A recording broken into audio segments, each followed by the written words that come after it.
Hey, everybody, welcome back to the Baseball Podcast. This is episode 2. I'm your host, Ethan Pachersky. My co host, Tom Cork, will be along in just a little bit. Today, we have an awesome conversation with Kenny DeJohn. He runs MLB The Show, the podcast. And if you guys haven't heard of it, you should check it out. He just talks all things MLB The Show, what's going on in the game, new content. Obviously, the new game's coming out in early April, so there's not much going on right now, but he's talking about all the things that you can expect to see in the next game, new players, new content, everything that's going on with that. He's also been playing the beta version, or as they like to call it, the tech test. But it's really cool. So he's just keeping you in the loop in MLB The Show, and he also streams on Twitch. You can find him at KDJTV, and that's a really good time. I highly recommend it. I like to watch his streams all the time. As for us, it's been a little while since our last episode, but we're just getting things off the ground. We can be reached at thebaseballpod@gmail.com. So that's how you can submit any questions, ideas. If you want to come on the show, anything like that, you can let us know there. We also have a Twitter now. It's the Baseball Podcast 2. Believe it or not, somebody else got to the Baseball Podcast before we did in 10 years the Twitter's been around. But anyway, feel free to reach out to us there if you guys have any questions or comments or anything. We'd love to hear from it. Feedback, good or bad, we want to hear all of it. And yeah, just let us know if you guys have any ideas. Today is going to be an awesome conversation, and thanks for watching. Hey, how long have you been Twitch streaming and all, and making YouTube videos and everything? So Twitch streaming, I started last March. And ironically, I was named affiliate or made an affiliate, and my very first affiliate stream was the night of 21's launch. So really? it kind of just all lined up so perfectly. So my very first affiliate stream was the launch of 21. Okay. YouTube videos. So I've had the YouTube channel as long as I've been doing the podcast, which was June or July of 2020. It was my pandemic project. Okay. And I always said, all right, we're actually going to put videos up there too. And I never had the time. And then the last couple months, really since January, I've been like, you know what? Let's just do it. The game is stale. I got nothing else going on. Right. Let's try to make it happen. So really only doing videos for the last month-ish. Okay. So the podcast's been going on for a little over a year, you said? A little under maybe? No, over a year. It's been probably a year and a half. So it's 75 episodes. And I think I've taken 6 or 7 weeks off just because of life stuff and whatever. Sometimes there's nothing going on in the game. Yeah. Yeah. So I try to put one out every week, no matter what's going on, which is why sometimes the episodes are a little rambly or really short. Right. But yeah, about a year and a half, maybe a little less than a year and a half, we'll say. So why did you start doing this? Was it just sort of something fun to do, or what led to you starting the podcast? So I work in sports media. I work actually in lacrosse, which has nothing to do with baseball. And I never played lacrosse a minute in my life, but I worked for USA. I worked for USA Lacrosse Magazine. And before that, I was covering high school sports back home. I've covered the Yankees and Mets. I've been in the clubhouse. I've been in the press box. So I've always liked sports media, and I always wanted to have a podcast, just like you guys, I'm sure. But I never know what I wanted it to be about. Right. And then during the pandemic, I had just moved to Baltimore, and I didn't know a soul here outside of people I was working with. Okay. Is that where you live now? Yeah. And I didn't meet my girlfriend until October of 2020. So there was a good 5 or 6 months where it was me, my computer, and my 4 walls of my apartment, and that's it. Right. So I was like, I was literally talking to nobody because I had no one to talk to. I had a meeting once a day, and then that was it. So I just needed to talk to something. Was this during the pandemic? During the heart. Okay, so you were extra stuck with nothing to do. Yeah. Extra stuck with nothing. Okay. So I was like, you know what? Let's just start this podcast. I play this game every day. Yeah. Let's do it. And I'm not going to pretend it's this whole large enterprise, but the fact that I get 125 listens a podcast, and for me, that's I can't believe it's gotten even to that point. So, well, you know what it is too, because I only found you because I literally just went on Spotify or Apple or whatever and just searched MLB The Show. Did it actually come up? Because that's good. It totally came, and because there's Cougs and Scuffy McGee have a podcast, and I would assume they get a decent amount of listeners because they both have a lot of viewers. But other than that, there was nothing. There are one or two that were sort of inactive. They've been around for a year or two, and then there would be a couple shows here and there that would talk about MLB The Show. But other than the Cougs show, it was just you. You know what I mean? So I was like, I'll check it out. And you're probably maybe like 20 episodes in, and I started checking. I was like, oh, this is cool. He just talks about MLB The Show. That's what I'm looking for, Yeah. While I'm at work. And so I'm glad you like it. Oh yeah, it's a blast. And I really like this might sound weird. I really like that you can be critical, like overly critical almost. You know what I mean? And just be like, this game sucks when you're playing it, when you're pissed off, Because a lot of times we have to be honest with ourselves. We can't just put a smile on. Yeah. Well, and you know what it is? So we only have one episode of our podcast, and I don't know when the second one's coming because I have no idea what I'm doing, and I have no idea how to even like put it out on Spotify and everything. But I figured it out once, so I'm sure I can do it again. But anyway, the point is, I started just by like writing for a friend of mine's like website. I write about baseball, and also I'll interview these people like around the world in like the Australian Baseball League, and like I interview like the manager of the Greek national team and everything. And maybe it's just me, but I never want to be critical of these people because I'm like, they've been nice enough to like give me their time. You know what I mean? It's so I agree 100% because when I was covering Yankees and Mets, you could be as critical as you want. Like I was working, I don't know where you're from, but I worked for Newsday, which was Long Island's big newspaper. So if the Yankees and Mets, well, the Mets usually suck. If they suck, you can bash the shit out of them. They don't care.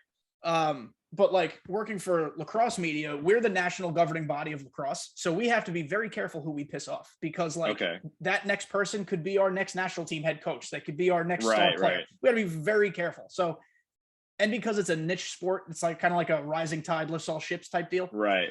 So you got to kind of like pump the brakes on the negativity and just celebrate all the good stuff. So Tom is not an avid MLB The Show player. He's just like familiar with it, plays it a little bit. Like we'll play head to head sometimes, but he's more better for your mental health to not be. It totally is. Yeah. I'm more of it. I don't know if you know about this, but I'm a super mega baseball guy. I've seen people play it. I personally have never tried it, but I kind of know what it is.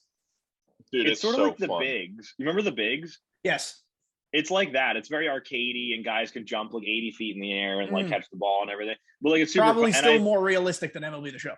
Oh my gosh! I think the ball physics are a little more realistic. MLB The Show does that thing, or at least I remember. I think it was from like 18 or 19 when every single ball you hit up the middle would just get caught by the pitcher. Oh, the pitcher still happens. It still happens. Don't worry. Yeah.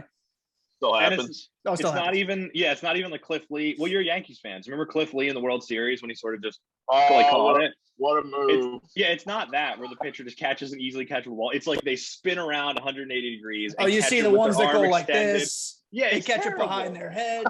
You'll get 110 mile an hour. It's terrible. You'll get 110 mile an hour cock shots off the bat, and they're just like, "Whoop, got it!" And it's awful. Yeah. It's so bad. Everybody's Mark Burley and like 10 gold gloves. Like, you see that stuff happen in real life sometimes, but it's like amazing when that happens. Exactly. And in real life, usually pitchers are taught, and most pitchers do. If a ball's coming to you, get the hell out of the way. And MLB The Show, they're like, nope, I'm going to put my body on the line. And they oh my gosh, it's brutal. And they take it off the head all the time, and they just fall down and they get up and throw it to first. I've never seen a pitcher take a liner to the head and just get back up. You know what's good about Super Mega Baseball? You know what's more realistic? If the pitcher gets hit in the head with a line drive, he goes down. Like he's out. I would say like 1 out of every 5 line drives to the cranium result in the guy getting, hurt and out of the game. But it's astonishing how often they just bounce right back up. Now, people get hurt? Kind of nice if that was a 20% chance in real life. Like in MLB, like when you're playing MLB The Show, because I don't play online that much because I'm not very good. But when you're playing online, can players get hurt? Because only pitchers can get hurt if they get hit in the face with a line drive. Okay. Anybody else, they can. Your catcher can. Everybody else is fine. Yeah, your center fielder can snap his ACL going for a ball. He's fine. Nothing happens. Literally. Now, see, I'm kind of okay with that because if you spend $1 million stubs and get like the finest Mike Trout. And then, like 3 plays into the game, he just blows a hamstring. Like, it's kind of like in Madden when you get like a holding penalty, and you're like, I didn't tell him to hold. Like the computer just decided that he held. So I'm kind of okay with that. I play Super Mega Baseball with our buddy Kyle, and we were playing like a World Series. You can do like a 7-game like elimination, and the team I picked has 2 third basemen, and nobody else on the roster is eligible at third base, and they both got hurt in the first game, and I'm like, dude, come on. Well, shit. Yeah. Now I have to sounds about right. Now I have to put like a right fielder there, and everything's just going right through the 5 hole. I'm like, oh. Now, see, MLB The Show does this thing where they don't like, it's not just you'll miss every play. It's just your fielding goes way, way, way down if you don't have the position. So you can find guys at 99 fielding who will still have like 70 fielding at a position they're not at. Which and the way MLB The Show, I think this is MLB The Show's downfall. It's a game that's one of many. It's a game that's entirely too dependent upon animations. So like your players will get locked into animations that completely ruin your chances of actually succeeding. So if you put a guy at third base who's not supposed to be a third baseman, sure, he might take the ball off the chest and keep it in front of him, but he will not pick it up and throw it fast enough. Like he will just something stupid will happen. Oh, what he's still like, where is it? Yeah, pretty much. It's a lot better than it used to be too. Is like the worst part, because I remember you know how they do those streams before the game comes out. They're like, today we're gonna focus on fielding or whatever. We'll show you what you did. Like they put a lot of time. It was either last year or the year before, and they're like, we really tried. They were like, we have 5,000 new animations. Yeah, and they did that thing where they were like, if it's a fast runner, he'll hurry up with the throw. If it's a slow runner, he'll take his time. And like it's a lot better than it used to be, and it's still a problem. Well, wait, that sounds a little cringe though, because like there's a lot of like third basemen who are like next level fielders who really aren't like fast, you know? No. Like if Billy Hamilton's running, they'll hurry their throw. Oh, you mean? And if Yadier Molina's running, they'll take their time to throw it. The biggest problem with animations, in my opinion, is the way outfielders react to balls off the wall. So you'll have 99 Mike Trout is like Jesus Christ of center fielders in this game. And if a ball is played off the wall and there's a guy rounding second who might be scoring, he'll just take his time off the wall, do like a giant ass crow hop and just like fucking lollipop it into the cutoff man. And I'm like, sir, we're trying to get the guy at home. What are we doing? You're like, yo, dude, come on. Yeah, any player in real life would know you just wing it. And as the user who is trying to hurry up and get a throw home, I cannot like supersede the animation he's gotten. The animation is what he got. I can't do anything about it. Right. So that play just adds to your stack of broken controllers. It's terrible. Yes. Yeah. It's brutal. My experience with the show, when I opened it up the first time this year, because I have an Xbox, I'm like a Halo guy, so you know, I have an Xbox. So the show came out for Xbox this year, and I'm like, yes, because I used to just go over to Ethan's house and play it on his, and I like Road to the Show and stuff. Yeah. But like that was one that you could just come back to, because when you have some guy who has like 120 in every stat, you know, you can come back and be cold and just be launching dingers into like the fifth deck at the Rogers Center, you know. But like, so I go on there, and I didn't realize how much like customization they have in like the gear now. And when that game came out, I had just gotten a job at Victus Sports. So I go in there and there's all this Victus stuff, and it's all in like, it's like behind paywalls and stuff. And I'm like, all right, well, now I'm going to feel like a traitor. No, that is one thing that MLB The Show is good about. There's not really paywalls. Like, you can pay sometimes to get a specific thing. Yeah, you have to unlock it, yeah. But they make free to play in MLB is great. Yeah, they make stubs pretty easy to attain if you're just patient or persistent. One of the two. Yeah, exactly. Yeah, that's so much better than like, you know, any game that has stuff that's just paywalled. I'm like, come on, dude. Like, well, that's how the other sports games are. That's how like Madden and content. If it's like content, you know, like if it's a DLC, like me and Ethan really like Mass Effect. I bought all those DLCs for like, I think close to full price, because they're really good and there's a lot to them. When it's like, yeah, you can get this new like skin. It's like, all right. Yeah, you get another Diamond Mike Trout, or another Diamond LeBron. Yeah, it's one of the reasons I won't play Madden. I like football, and last time I played Madden, which was years ago, I was like at least relatively okay at it. But knowing me, I would not be able to sit there and grind that out. I would put money into the game, and I will not. Yeah, absolutely.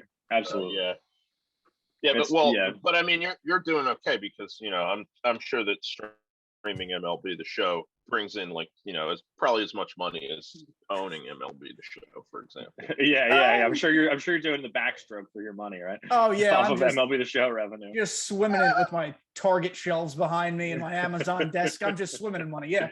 I mean, there are guys that make a living at it, though. But I mean, there are guys who, I'm certainly not one of them, but there are guys who make a living out of it, definitely. Now, have you played any of those guys? That's the question. That's a good question. Have you? So I matched up last year in an event against Swan. I beat him. Okay. He's a good player. It was a fluky event. Events don't count. Okay. That's fair. I've played Darius Tappy in ranked. He beat the absolute piss out of me. I played pitching rebel. That was, as you'd expect, not fun. He absolutely dominated my asshole. He's like the greatest player in the history of the game, Tom. He's like a top 3 all time. It's insanity. But he's like the Barry Bonds of the show. Pretty much, yeah. It's like you cannot hit anything he throws, and anything you throw to him, he destroys. Will be hit, yeah. But honestly, I've played like smaller streamers who like I interact with on Twitter all the time. Yeah. But those like big guys you'd think of, I haven't really played many of them. It's I'm not good at, like, I've topped out at like 7-19 or something. You know what I mean? Like, I've never even sniffed World Series because I just suck. That is significantly better than most of the community. If you max out in the Hall of Fame range, you are significantly better than casuals. But I'll get 1 or 2 games in Hall of Fame and then just get smoked, and then I'm back down to like 650. The best game, and then we can get back into like the life story. But that's true. But like the best game that I ever played, just from like a comedic standpoint, I was playing a game and I went up 1-0, and I was explaining to Tom the other day. If you're winning and you offer somebody a friendly quit, usually they're going to take it, right? Yeah. A lot of the time. But so I go up 1-0 in like the first inning, and I was like, I don't feel like playing anymore. So I offer this guy a friendly, and he doesn't take it. And so I just messaged him on PSN, which was my first mistake. But so I messaged him on PSN and was just like, hey man, like I got to leave for work. You want to take a friendly? And he wants to win. He wants to win. So he just doesn't answer. So I'm like, all right, whatever. So I finish out the game. And of course he gets 2 like blue hits and bad out of it. You know what I mean? He ends up beating me like 2-1. And so like, whatever. So I take my loss, and I will never dashboard on somebody because they deserve to get the stats. So I finish the game, and he gets the win and everything. And then I get this like message from him on PSN. And he just goes, damn, bro, late for work and he took an L. And I was like, well, I set myself up for that. I usually accept friendlies, except Ethan, actually, you were in the stream when I didn't. I was using my all commons team. And both people who saw me using the all commons team on Hall of Fame were like, look at this idiot. I'm not playing against him. Here's a friendly quit. And I was like, absolutely not. I'm facing parallel 5 Justin Verlander with my 64 overall team. I got destroyed. So to explain to you, Tom, common, is the worst rating in the game. Common like below bronze. It's 64 and under. It's the worst rating in the game. So Kenny puts together an all common, and it was the best commons you could have, but still commons. And so the goal quickly became not winning a game, but just getting a hit. And none other than Chris Davis came through. I had a 2-run home run. Really? I had a 2-run home run with 58 overall Chris Davis. It was great. You know what it is? If anyone has the mindset to end a hitting slump, it would be Chris Davis, it's right? Chris Davis, yeah. If there's anybody with a 58 overall who's going to have the power to take MLB players deep, it's probably going to be Chris Davis. Truth be told, I'll look right now because I have the game up. I am pretty effing positive that he might be that card might be one of the lowest overall players in the game. I don't think it goes much lower. There might be probably got like 80 power versus right and then nothing else, right? Yeah, like Mickey Janis is like a 46. I think that's the lowest. Mickey Janis. Okay, so you know how you do theme teams? I've been trying to put, and I don't like record or anything. I'm just like having fun with it. But I put together an all Australian baseball league team because I like the Australian baseball league, and there's barely enough guys to fill out a pitching staff. Right, but so it's like it's Liam Hendricks and Andrew Kittredge played in the ABL, and then everybody else is just a common. And Mickey Janis, and so that's like the secret weapon, So anyway, Mickey Janis is a knuckleballer, just so you know, Tom. Yeah, and he's awful. Both in real life and the game. He's got like a 46. I think he's the worst overall in the game, right, Mickey Janis? The lowest overall is Mickey Janis. He's a 41. 41. Yikes. However, Chris Davis is like, I don't know. He's got to be 50. Pretty much the lowest tier. It's about as low. You get a bunch of guys you've never heard of who are like a 53, but otherwise, Chris Davis. That was a rough game. I should not have done it, but I did. Well, the consensus best common in the game is Derek Fisher, correct? Yes, correct. Derek Fisher. Remember Derek Fisher? I do remember Derek Fisher. The Phillies almost traded for that guy. Yeah, they got Mark Capel instead. I think the thing that I like the best about Chris Davis being like a 52 overall is you think they looked at it and they were like, yeah, you want to make his overall the same number of home runs he hit that year that he just went off. Oh, yeah, that's right. Well, so he has good power, but the reason he is so bad is he has 3 speed, That certainly like me. certainly doesn't help. His contacts are 31 or under, and his fielding is only 56. They did everything possible to make him terrible. Oh, brutal, man. But he's got the power. I mean, if you're playing BR and you can put him on the bench or something, it's it's not the worst call. Oh no, he's fine for BR. Yeah. So, dude, big fan of that skill set. It's just they're like, okay, so the guy can hit the ball far, move his power up to 80. The rest of it, Chris Davis is rough. So anyway, so before we were so rudely interrupted by Tom, we were talking. So do you work for Major League Lacrosse? Is that what you said? Lacrosse magazine. Yeah. Okay. So we are the national governing body of. So like USA Hockey is the national teams of hockey. Okay. We are the national teams of lacrosse. Okay. So what do you do there? I am a writer, editor, social media person for our magazine staff. So both I manage our website as far as posting, editing, writing, and I also help out with the print physical magazine. So how did you get into this? Did you go to school for journalism, I'm assuming? Basically, they actually created a sports journalism major the year after I graduated because that's how it works. Nice. But I was to honor you, obviously. Exactly. I was like your typical communication major. Which means nothing and is a waste of everybody's time. But kind of like our major. Yeah, we were history majors, so don't feel bad. Oh, there you go. So after college, I got a part-time job back home on Long Island covering high school and college sports. And Long Island's a hotbed of lacrosse. Of course, I played baseball my whole life, and I had no idea that was a fact. So my boss tells me, he's like, all right, you're going to be covering girls lacrosse this spring. And I said, please no. Just like you've always wanted. Yeah, and it had nothing to do with the fact it was a girl sport. I actually covered female sports still to this day my entire career. I've covered women's lacrosse, girls basketball, the whole nine. But then I just kind of I was like, wow, this sport's kind of interesting, and it's a skill set I've never seen or used myself before. That actually led me to freelance. While I was still at Newsday, I started freelancing for USA Lacrosse magazine. And then when a job opened up, I emailed the editor. I was like, hey, I want to work for you. And he said, cool, come for an interview. And, now I'm there. So it doesn't get much easier than that. Yeah. That's awesome. So it sounds like you were not a lax bro yourself when you began this walk of life, but have you since become a lax bro yourself? No. No. I do own a lacrosse stick now. It's because it was given to me. That's a step in the right direction. It was given to me. Because we are Team USA, we have a field on our complex, a nice turf field. We've got training centers. We got this, that, and the other thing. So at lunchtime, me and my friends will go out sometimes and shoot a little bit. More like they shoot and I miss, but I'm trying. You chalk. Lacrosse is very difficult, I've learned, because as a lifelong baseball player, you're used to catching the ball here, on your body, at your face, at your chest. You're now putting a stick on the end of a glove and trying to catch it all the way up here. Way up, yeah. And it's such a different action, and your hand-eye coordination is so different. And then shooting, don't even get me started. It makes no sense. Yeah, that does make sense how it could be such a transition from baseball. Yeah, that is true. You probably, I'm assuming you have to aim for a different area to throw it to somebody because and it's there's a snap to it and I don't even know. I need a real player to train me, but my goal is to get good enough for when we have a staff game to not be the worst player. To not embarrass yourself. Yeah. To perform. That's a good goal. That's a good goal. When we have the staff game, which I think we have one planned for when the spring comes, we have some dude who has 106 exit velo.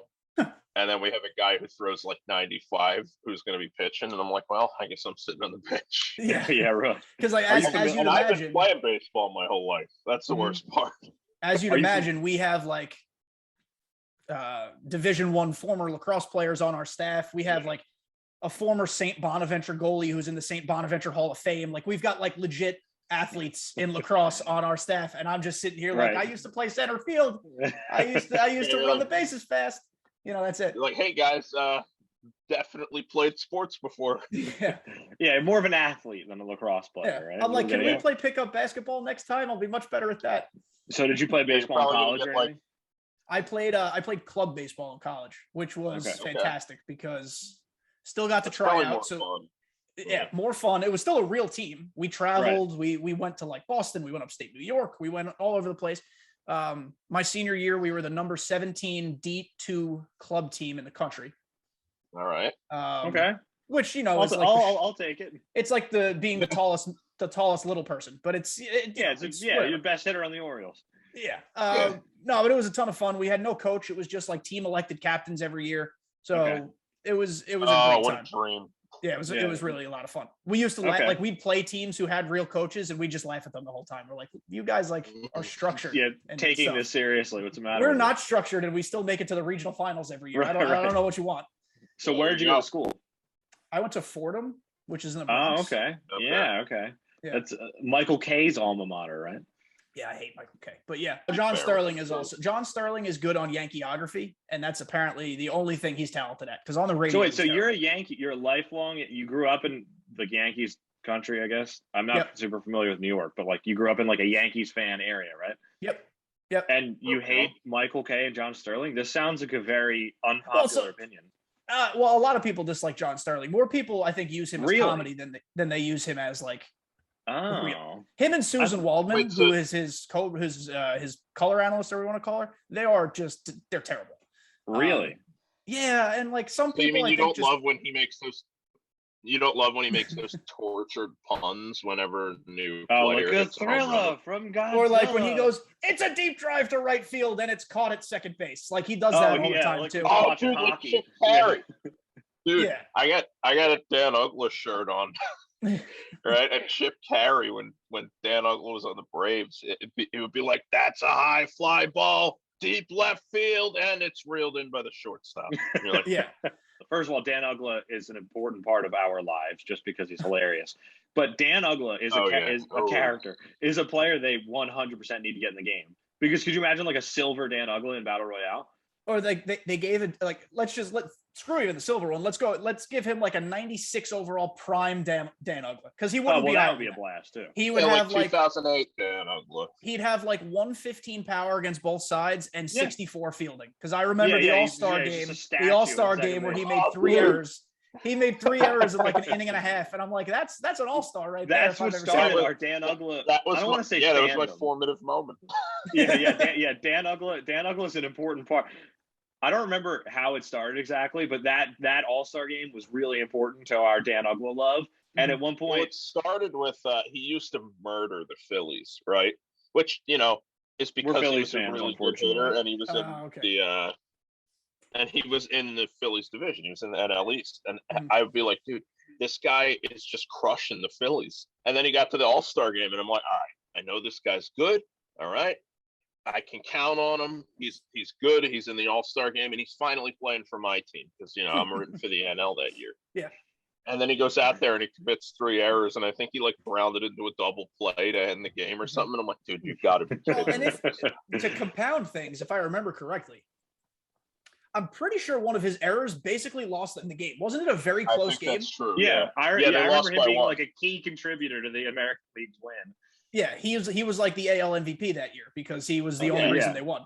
Oh my gosh. And I mean, it turned out okay because our team still won the World Series in spite of not having home field advantage. But, I was very bitter against Dan Uggla for a long time. Dan Uggla was he was an important part of our childhood. There was a lot of like the good, the bad, the Uggla in our lives. Yeah. But anyway, I had a T-shirt.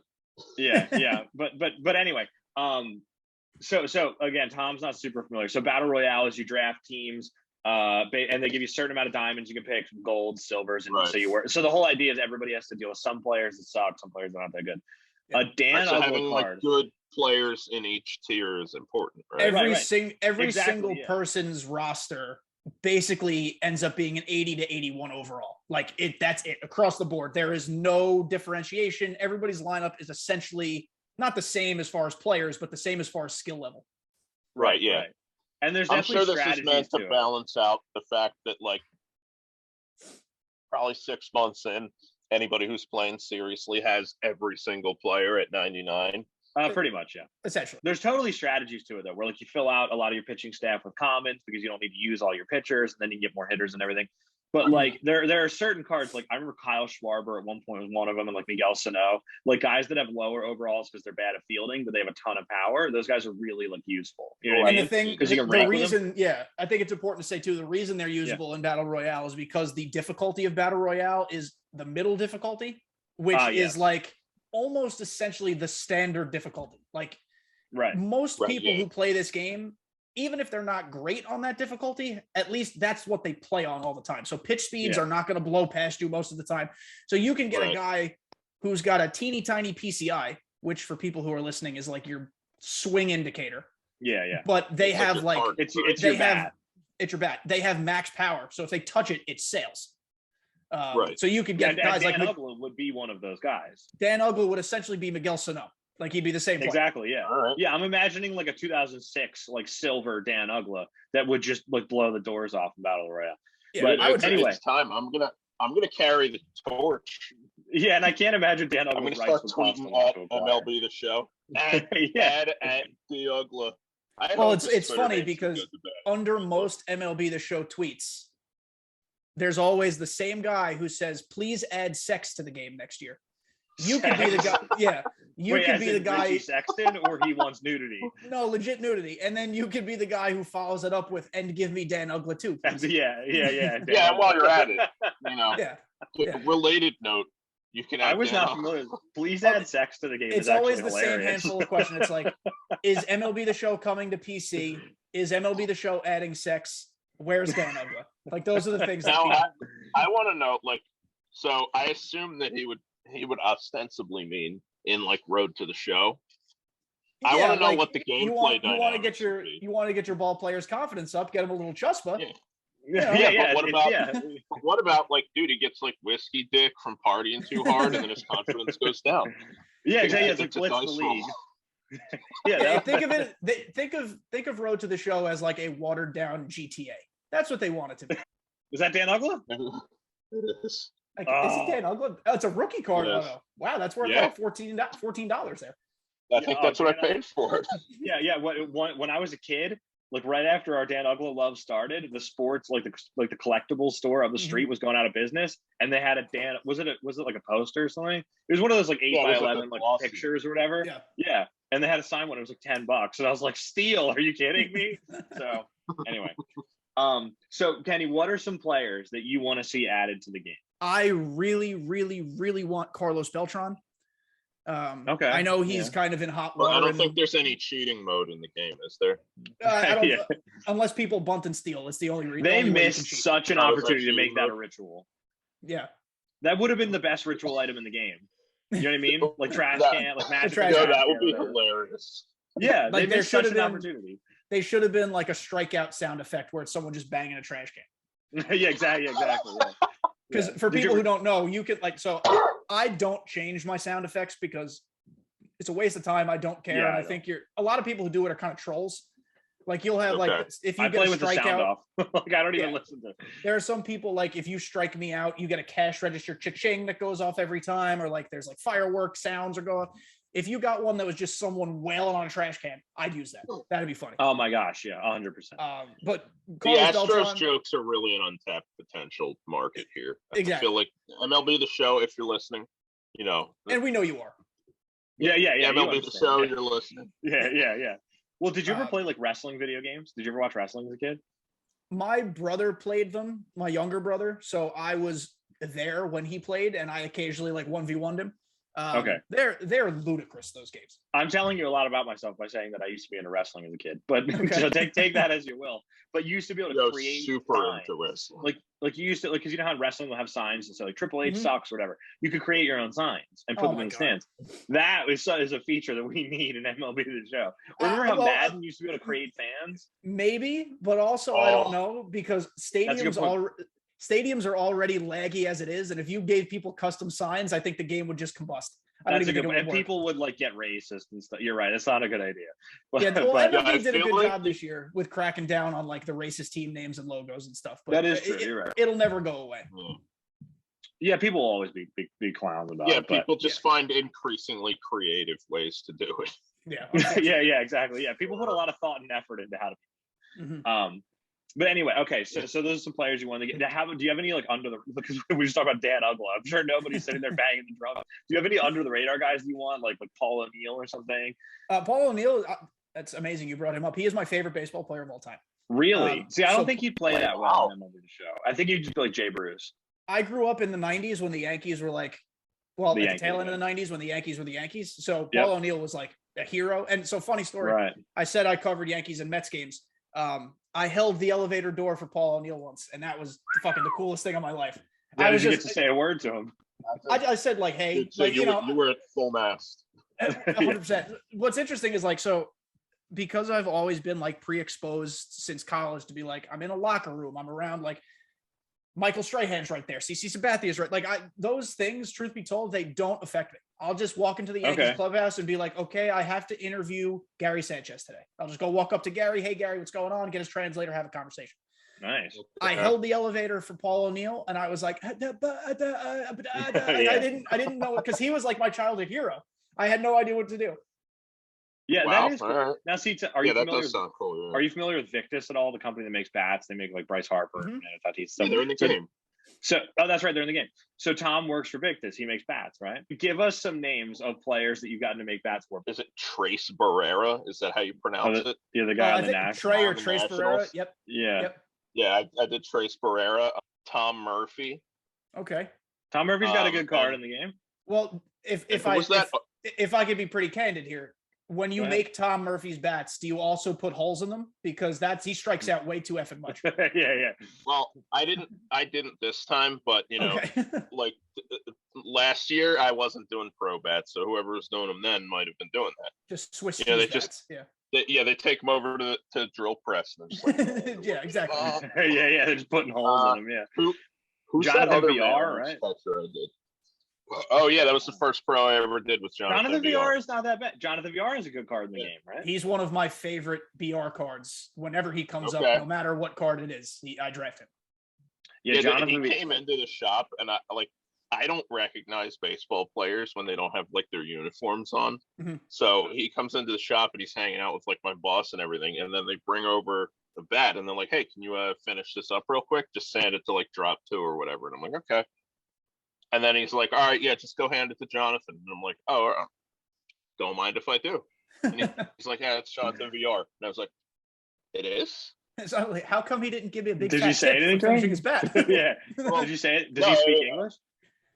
I don't know if he speaks English or not. I think he does because he was like talking to my boss and everything. But I'm like not important. So like, I'm just the guy who walks up to him with the bat and goes, "Here you go, sir."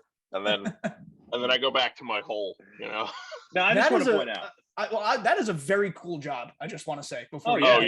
That's a very cool job. It's the first job I've ever had where I go in and I like open the door and I'm like smiling. I'm like, "Hello, world." Yeah. All my other jobs. I just want to point out, you're talking about meeting Jonathan VR and like Mitch Haniger and stuff. And of course, Kenny's saying, "Oh, I got to meet Michael Strahan and Paul O'Neill." I work at Starbucks and I met a guy who won Cake Wars one time. So that's cool as shit, though. He's a very nice guy. That's my brush with fame. I've never met anyone else. We saw him on Although TV. A guy came in one time with an Australian baseball league hat on, and I was like, "Is that a Melbourne Aces hat?" And he goes, "Yeah, I'm heading over there in like a week to play." And I was like, "Well, that's kind of cool." So anyway, that's my brush. Cool. It was cool, but that's my brush with fame. So anyway, okay. So Paul O'Neill, is that your guy? Paul O'Neill's the guy that you want in the game? Paul O'Neill's my guy. There are also some like, this is an answer that's also a non-answer. I want like, give me legend relievers. I don't care who the fuck they are. We do not have enough differentiation in relief pitching this year. Right. And they did their best. They did their best to give us like, oh, this guy gets a finest, this guy gets a finest, this guy gets a juiced up card. It's better than it has been. But almost every bullpen is essentially like 5 or 6 guys are similar. Goose Gossett, Rivera, who, I mean, I love Rivera. He's my favorite reliever. He's my only P5 reliever. Okay, right. But like, give me some guys like, perfect example. Rob Dibble is not a guy you'd think to have in the game, but he was so dominant during his prime, it completely fits. Give me guys in that mold. Like, although they did Rob prime Dibble Tom Gordon. Remember Tom Gordon? Give me that. Phillies legend Tom Gordon. He was a Yankee for like 2 or 3 years, and he was part of the bridge to Rivera. And like, give me really? that guy. Yeah. Yeah. Give me like Mike Billy Stanton, Wagner in the game. Billy Wagner is in the game. He kind of stinks, unfortunately, but he's in the game. Although he has been the meta in the past. He has been incredible. Okay. Yeah. The game. What about like But you know what the problem is though. Just put all the nasty boys in there. Or like, yeah, that would be fun.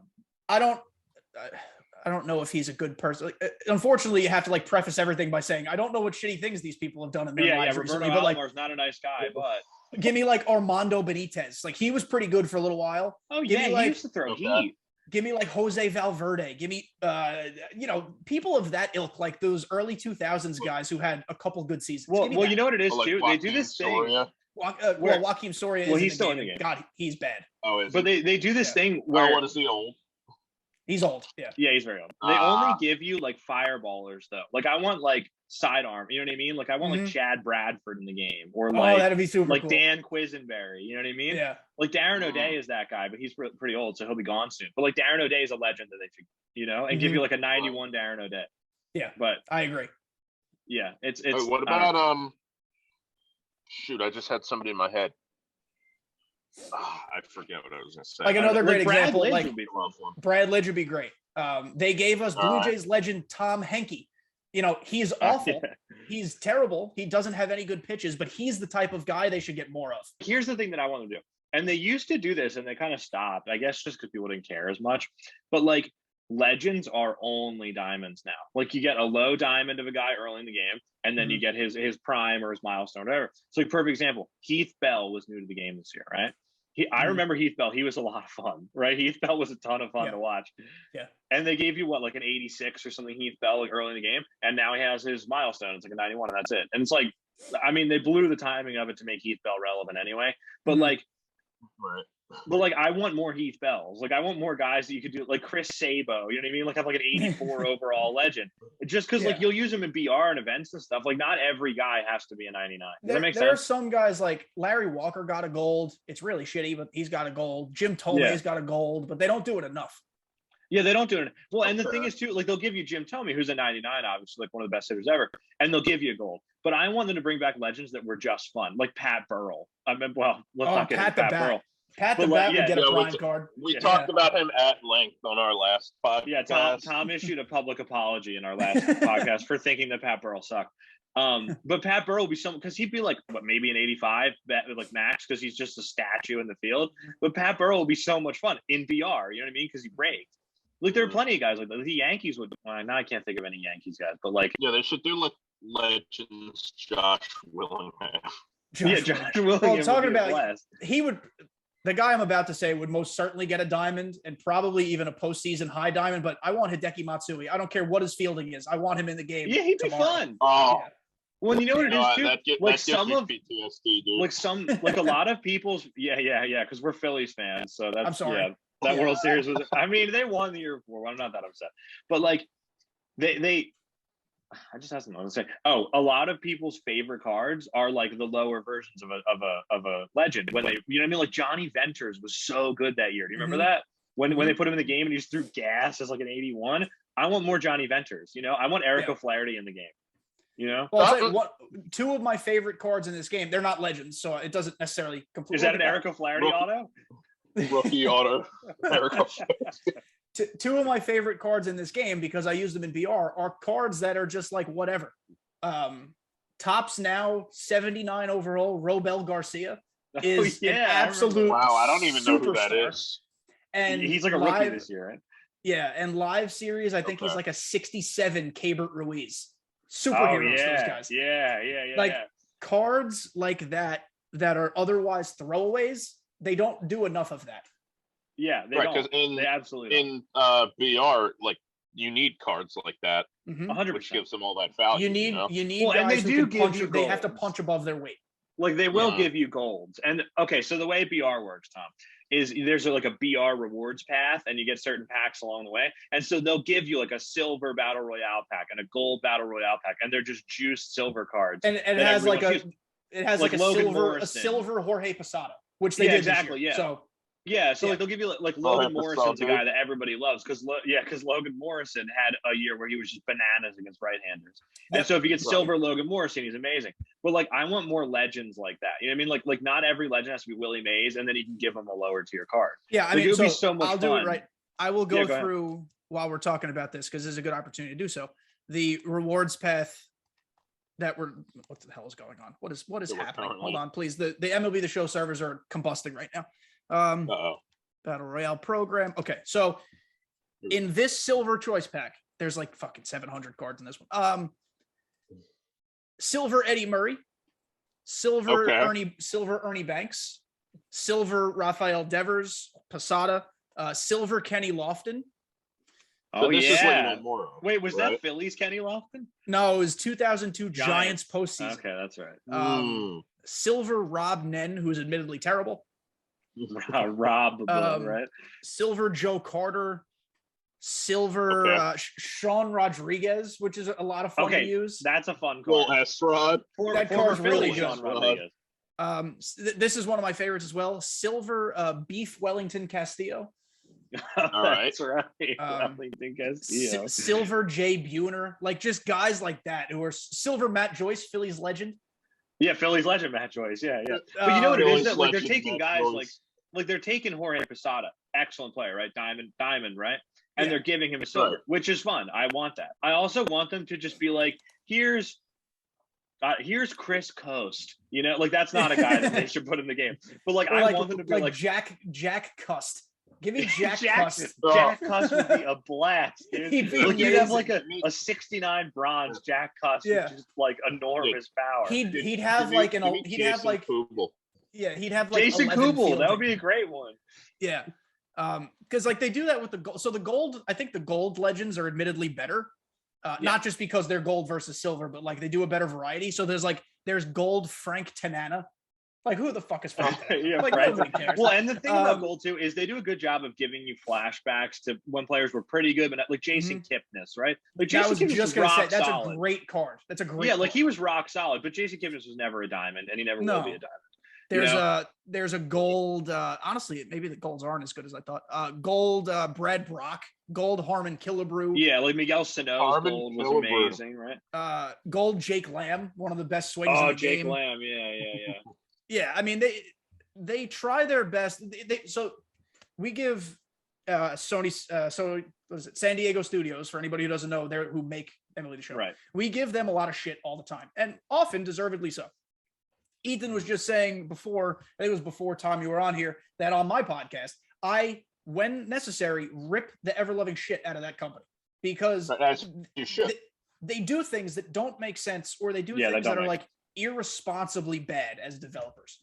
I also praise them when they do good things. And one of the good things that I think they do now, they do more so now than they did before, they really listen to the fan base on Twitter and on Reddit and on social media, where like, everybody last year, there was a gold prospect Keibert Ruiz card.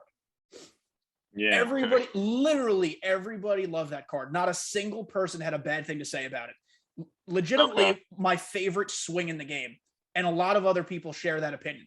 So what did they do this year? They had another opportunity to give us another gold Keibert Ruiz. And they were like, you know what? The community loved him so much last year. Let's do it again. So that's why we get gold Miguel Sano's. That's why we get gold Jed Lowry's, because people love their swings. And so STS is like, you know what? Let's make this game at least a little bit fun for people and give them what they actually want. Well, now, so you brought up swings, and I want to talk about that for a second, because I am a casual MLB The Show player, right? I don't spend any money on the game, and I sort of, and you know, like anybody else playing free to play, you can get a juice team just because it's not that hard. But like, I'm not good. Like I told you, I topped out at like 700. I will never understand why people get bent out of shape about swings. I've never, and Tom, what I'm talking about is literally the way they swing the bat is what people are talking about. Right. Like the way he swings, like his animation.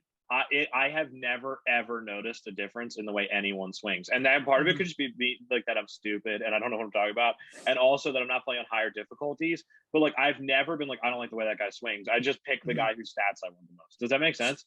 It does. So let me explain my perspective. So yeah, go ahead. By no means, I don't want anyone to think that I'm saying I'm good at this game. I am not a competitive player. I make World Series, right? I make the World Series division, and I've gone flawless in BR a couple times. I'm good enough at the game. I am not somebody who's going to enter tournaments. money tournaments. I am not someone who's going to like, oh, bro, wager me. That's a big thing in MLB The Show community. I'm not going to wager somebody. Get the fuck out of my face. I don't get that. But here, so to me, swings are more a visual cue and a comfort thing. So Scan, if people in MLB The Show community know Scan, awesome guy. He was a guest on my podcast. Really good at like digging into the research of the game. So he made a video basically talking about what we're talking about right now. Are swings actually different? Are they faster? Are they slower than others?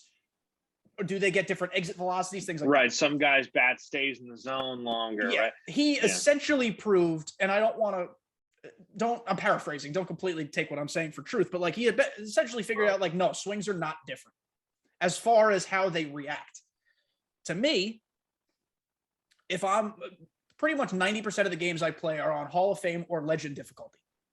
The ball is coming in faster than you could process, especially because this game is so bad at making pitch speeds actually realistic. Yeah, people throw like 103 with Jacob deGrom.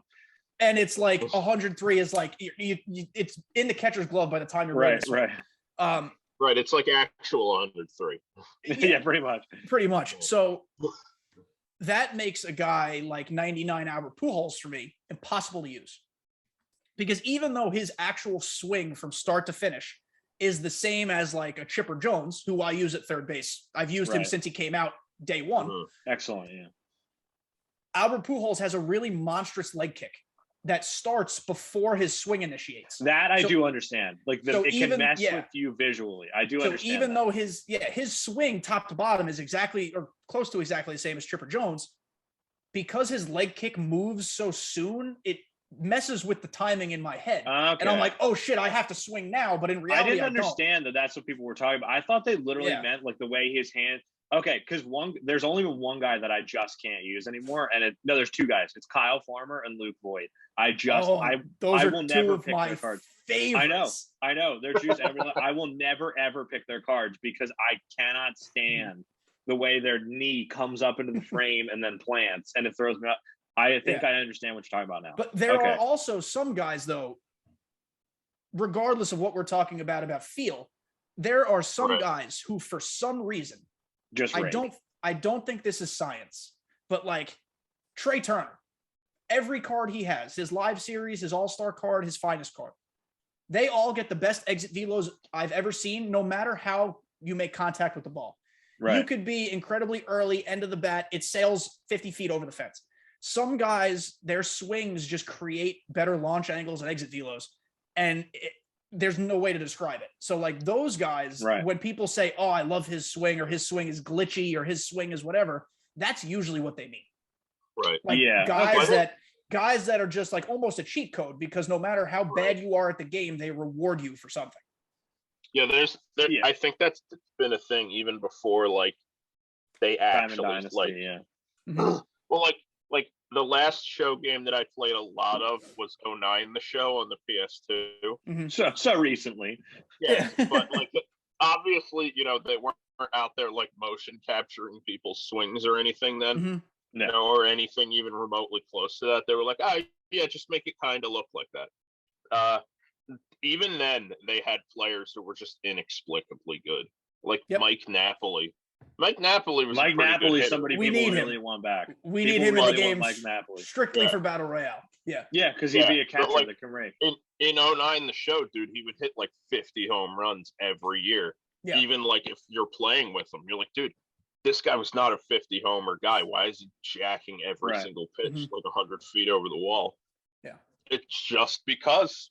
Evidently, whoever it almost feels like Napoli fan. This again is certainly not science, but it feels like some guys just have bigger barrels on their bat. Like it feels like Salvador Perez, every single one of his cards, if you square it up, it feels like his barrel is a tree trunk. He just fucking destroys everything. Right. Then there are guys like I'm gonna go through the roll right now. There are guys like I want to be Brooks Robinson. Maybe not a great example, but Brooks Robinson is a 99 overall, and the man swings a Q-tip. Yeah. Like no matter what type of contact you make, it's a weak dribbler. This is something, and this is something you brought up a couple of your podcasts ago that I think is a great solution that would piss people off. is so as it stands now, Tom, you're probably familiar with this, but you have a PCI plate coverage indicator that it's like a little circle, and it'll get bigger or smaller depending on how good the player is. But that's what you swing with, and if you hit it well inside that circle, you'll get a good result. Most generally speaking. And then there's an outer circle that's really big. Anyway, there's an outer circle that's really big that basically will show like you can foul it off, right? I don't like that system. It's silly. So basically, you could swing at the bottom of the zone and have your PCI at the bottom of the zone. And if it's in the middle of the zone, you have a good chance of fouling it off just because your outer circle reaches that high. Which, if we were to translate that to real life, picture it would mean you're swinging 10 baseball bats. Yeah. Yeah. Picture your baseball bat with this invisible bubble around it. That means you could still touch it even if it's not actually touching. Right. Yeah. Your bat. Yeah. It's like you're swinging like a tennis racket. Yeah. It's like you're swinging a stop sign. It's still, And so one of the things that you said, and I'm sure other people have this idea too, is I don't know the name of that Japanese baseball game, but it's literally just a bat. You have a little picture of a bat and you swing that. And if the bat hits it, that's what it was in backyard baseball. I think it's called, it's called like Nippon Heroes or something like that. Yeah. That's something to that effect. But it's there like MLB The Show. Yeah. Right. Yeah, and so they just have a little picture of a bat and you swing. And if that bat hits it, then it'll react accordingly. And if the bat misses it, it's a strike. That would piss people off. It would make the game a lot harder because then you would have such a small margin for error. But that's how baseball is. You know what I mean? Like in real life, that's how baseball works. I understand why the developers want there to be more foul balls because it's the only or one of the only ways to keep lesser players semi-competitive. Right. And they can even make the bat bigger than it should be. You know what I mean? But make it bat shaped. They don't want non-competitive because let's be honest, the game is for non-competitive players as it should be. That is a larger population of people. So many more people want to just play this game to let off steam than they do to make a top 50 push. Like it's right. It's clearly catered for those people. They want those people to not be frustrated and never come back to the game again. Like there has to be some fluke. There has to be a little fluke. Right. There are probably better ways to mask it than what they're doing now. Yeah. But like, I think unfortunately it's how it's going to be. The problem is that it goes in all directions. So it's not just like, oh, you have a little bit of error like up and down or a little bit of error right and left. It's anyway. It's like, it'll give you like 4 times your bat size in any direction. Yeah. So like you could swing low and away and it could be up and in and you can still make it doesn't make sense. Mm-hmm. So does this have the effect of like if you're even kind of in the neighborhood, like it's really tough to strike people out? You can hit home runs on pitches that are not even on the center of your bat. Like it's brutal, Like the amount of and you can hit like very early home runs. Yeah. And like if it were just like, oh well, it's geared towards hitting, fine. But the problem is, like, they have perfect, which means you lined it up perfectly in your PCI and you timed it perfectly. It should be a rocket. And there are times where you'll just roll one over. Like, you'll get a perfect, just roll it over the shortstop. Or you'll just line out directly to center fielder's glove. And it's like, I understand what they're going for. Like, oh, it's baseball. Sometimes you can hit it perfectly and still get out. Just make perfect, like, flawless. You know what I mean? I did a full episode on this, and I think this is the one we're actually talking about, but without boring everybody, too. The way the hitting engine works, the hitting engine needs a complete rework. So they show a swing feedback indicator, which I think is great. I don't know if it's always accurate. I don't know if it's always accurate, which is part of the problem. But basically, you can have perfect timing, which is what we said right in the middle, means everything you did a great job, good for you. Then there's early good and late good, which are still considered good swings. Then there's just late, just early, very late, very early, late. You know, you get the idea. Yeah. In theory, if you had perfect timing on a perfect swing, shouldn't that be a ball up the middle? Like in theory, exactly. We're saying it should be a ball up the middle. Exactly. If you time it perfectly, you would hit it parallel or basically, you can have a very early swing that somehow travels up the middle. You can have a very late swing that they need to tier it to a baseball diamond. If you're perfect, it's up the middle. If you're good, it's to shorter second type of areas. If you're very late, very early, first to third. And then if you're just late or whatever, it's not a fair ball. But they'll have indicators and feedback right now that physically, like literal physics, does not make sense. Like I played baseball my whole life. We all play baseball our whole lives. We know how this should be played. Yeah, I mean, I guess like the only thing that I would say is like sometimes like if you turn on an inside pitch, a perfect swing, you are like a little bit ahead of it and pull you're right, but then they need to redefine what perfect is. You could have had perfect contact. Well, yeah. I don't know if you had perfect timing. There's a difference there. Like, just with the way physics works, like an early swing will always result in pulling the ball. It can't go the opposite direction unless you're so early that you like threw your hands at it and you hit it on kept your bat level or something. Maybe. But that's like wiffle ball. That's not right. Yeah, I think everybody's taking that swing where they swung at a pitch so early that it like rolled off the tip of the bat and just spun out. It did one of these. Yeah. But that doesn't really count. No. That's not the same thing. They need to change, and they can. Like they want to, because pitching was the bigger problem for a while, because it was just you had the meter or you had the analog where you just pulled it down and put it back up, and it wasn't good because you would just miss everything. And now they added what's called. Do you remember in the 2K games, Tom, how you would like trace the little design with the stick, and that would determine the outcome of your pitch? You know what I'm talking about? Yeah. Yeah, so they added that basically. It's called pinpoint, and so a fastball is up and then down, whatever, and you just have different designs you trace.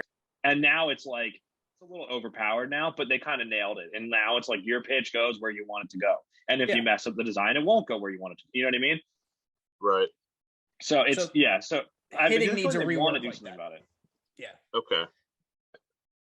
Yeah, I mean, like, it does seem like. I feel like it's hard to balance something like this either way, because like you can just do like push the button and the batter just swings at it, but then you get like the Madden problem where you're like, dude, I didn't tell him to swing at the bottom of the zone when it was a pitch, high and tight. Right. Yeah. The problem is because they fixed pitching. Well, there are still issues with pitching. They've made pitching more superior to hitting. And let's be honest, for those casual players, or even for players like me, who play like almost literally every day, I don't play the game. I don't play the game to play 1-0 games. I play the game so every game's a home run derby.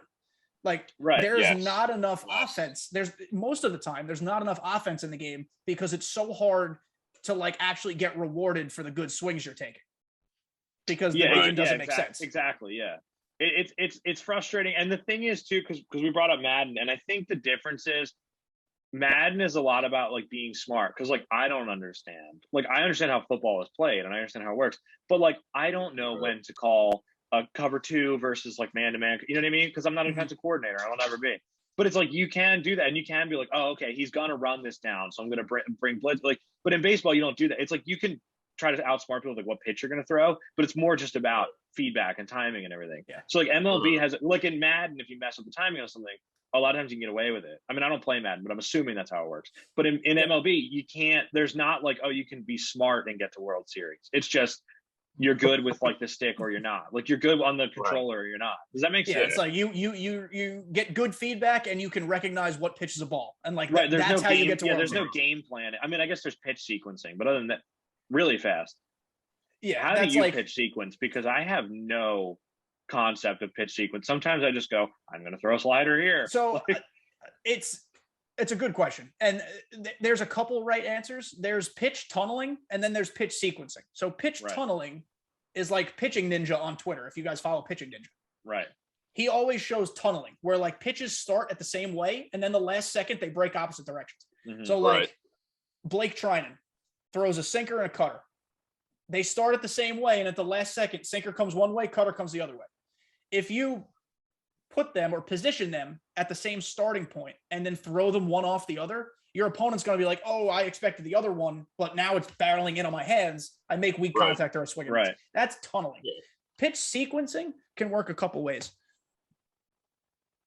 Either like, all right, I'm going fastball, up and in, and then I'm going to hit him with a slider away because he's now sitting up and in. Changing his eye level. Right. Exactly. Or it's like, okay, so my opponent, you have to play a guessing game. It's like my opponent must be thinking this pitch is coming. Right. Let's definitely not throw that. Let's not even consider it. And let's throw something completely different somewhere else. Yeah. I think I am not the best hitter in the world. I'm definitely a better pitcher. But part of the reason why I'm pretty good at timely hitting is because I'm good at anticipating what pitches are coming. Like, oh, my opponent just buried me in on the hands twice. There is a 0% chance I'm getting that again. Let me sit somewhere else. And then that's when I get my hits, because I'm pretty good at basically guess pitching, which is maybe not the best strategy. I don't recommend it, but it works for me. So when you say you sit somewhere, do you say like, okay, I think he's gonna throw a slider low and away, so you move your PCI there in anticipation, or you're just expecting it? I'm almost like camping out there. Like if I think a slider low and away is coming, before the pitch is even thrown, I'm already putting my PCI down and away. Okay, because I never do that, and maybe I should. You're like cheating with the PCI a little bit. I only do which that means if you're it's screwed like, if he throws a fastball up and in. I do it if it's like late in the count. I don't often start at bats that way, because you do want to give yourself the opportunity to react. Most of the time, I sit inside, because if I'm sitting inside, there is a much less chance of me getting beaten by a fastball. And this year, over the course of the very long game cycle, I have personally I think I've gotten much better at hitting those inside fastballs, because I'm learning how to react and read it. But like if it's an 0-2 count, maybe I'm not trying to hit a home run. I'm just trying to stay alive and not strike out. I will put my PCI somewhere where I'm like, I think this is coming. This has been his wipeout pitch the whole game. I'm going to make sure it doesn't wipe me out again. Okay. Yeah. Okay. That makes sense. Because I don't like, so I try and do both, and I don't do either of them well. Like I'll be like, okay, I threw a sinker here, so I'm going to put the cutter here, whatever. And sometimes it works. You just carve people up, and sometimes people are just on everything. And I, you know what I mean? Like I don't play the game enough to figure out if it's my fault or if I'm just playing guys that are good. Or, but I've learned that like there are certain pitch locations when you're the pitcher that you cannot get beaten, like because the game just doesn't work the way it should. Like sinkers inside, sinkers below the zone. You'll never get beat on sinkers below the zone. They might hit a dribbler up the middle, but the way the game works, or they'll get smart and they'll start taking them if they're a ball. It's physically impossible to hit a home run on a sinker below the zone in this game. Like physically impossible. Yeah, it won't let you get your PCI low enough. So unfortunately, I spam it because that's the way the game works, and if I'm allowed to do that, I'll just throw. If you don't stop swinging at them, you're going to hit ground balls the whole game because I'm going to keep throwing. Well, dude, this is kind of like Mariano Rivera. Like he pretty much figured out, like, oh, my cutter's like practically unhittable, especially for lefties. So why don't I just only throw that? 90% of the time. Like in a strange way, that is a little realistic. I guess that's true. But the frustration, and it's really become a big problem because of pinpoint pitching, because now people could put the ball wherever they want. Because it used to be it used to be like you could max out the meter and it would sort of just go around there. But now it's just the ball goes. Yeah, now it's just the ball goes exactly where you want it to. So like the frustration is real. For like I played a game with a guy one time and I went up 1-0 on a homer. Like I just squared one up and I hit it, And I was like carving this guy up, like pitch, because I can pitch okay, I just can't hit. And so I was kind of carving this guy up, and he messaged me on PSN and was like, yo, like throw me something to hit. And I was like, why would I, you know what I mean? Like, what are you talking about, dude? Like, why would I be like, here, go ahead. Stop swinging if you can't hit them. Like, I don't know what you want to do. And so I ended up winning play the game wrong now. Yeah. But in the end, like he ended up being a cool guy, and we just like chatted about MLB The Show, like whatever. And that's when I kind of realized, like, and I even texted, because it was like one of the first games I played online, and I even like messaged him back, and I was like, is that like an unwritten rule where like it's not cool to like paint the corners? And he was like, nah, I was like just pissed off that I wasn't getting hit. And I was like, that must be, because like I never play online. That must be really frustrating if you go in every single game and are like, okay, like here we go, so we 1-0 again. Yeah, that's what it is. Time for more sinkers below the zone. Yeah, it's that's why basically every pitcher you see, or just about every pitcher you see, has a sinker, has a cutter, has a fastball that tops at 102, because those are the three pitches. Those are the three pitches that give people problems, and so that's who they're using. Now there are pitches, like I feel like sliders down and away, like breaking away from a left-hander, like that kind of thing. I feel like they work very well, and people never talk about like, oh, I want this guy because he has a wicked slider or whatever. It has to be, in my experience, a slider that is at least like 85. Slow sliders are loopy, and they're very easy to read out of the hand and very easy to position your PCI. But if it's a fast slider, like a Trinan, like a DeGrom, it looks like a fastball to the last second, and then it's gone.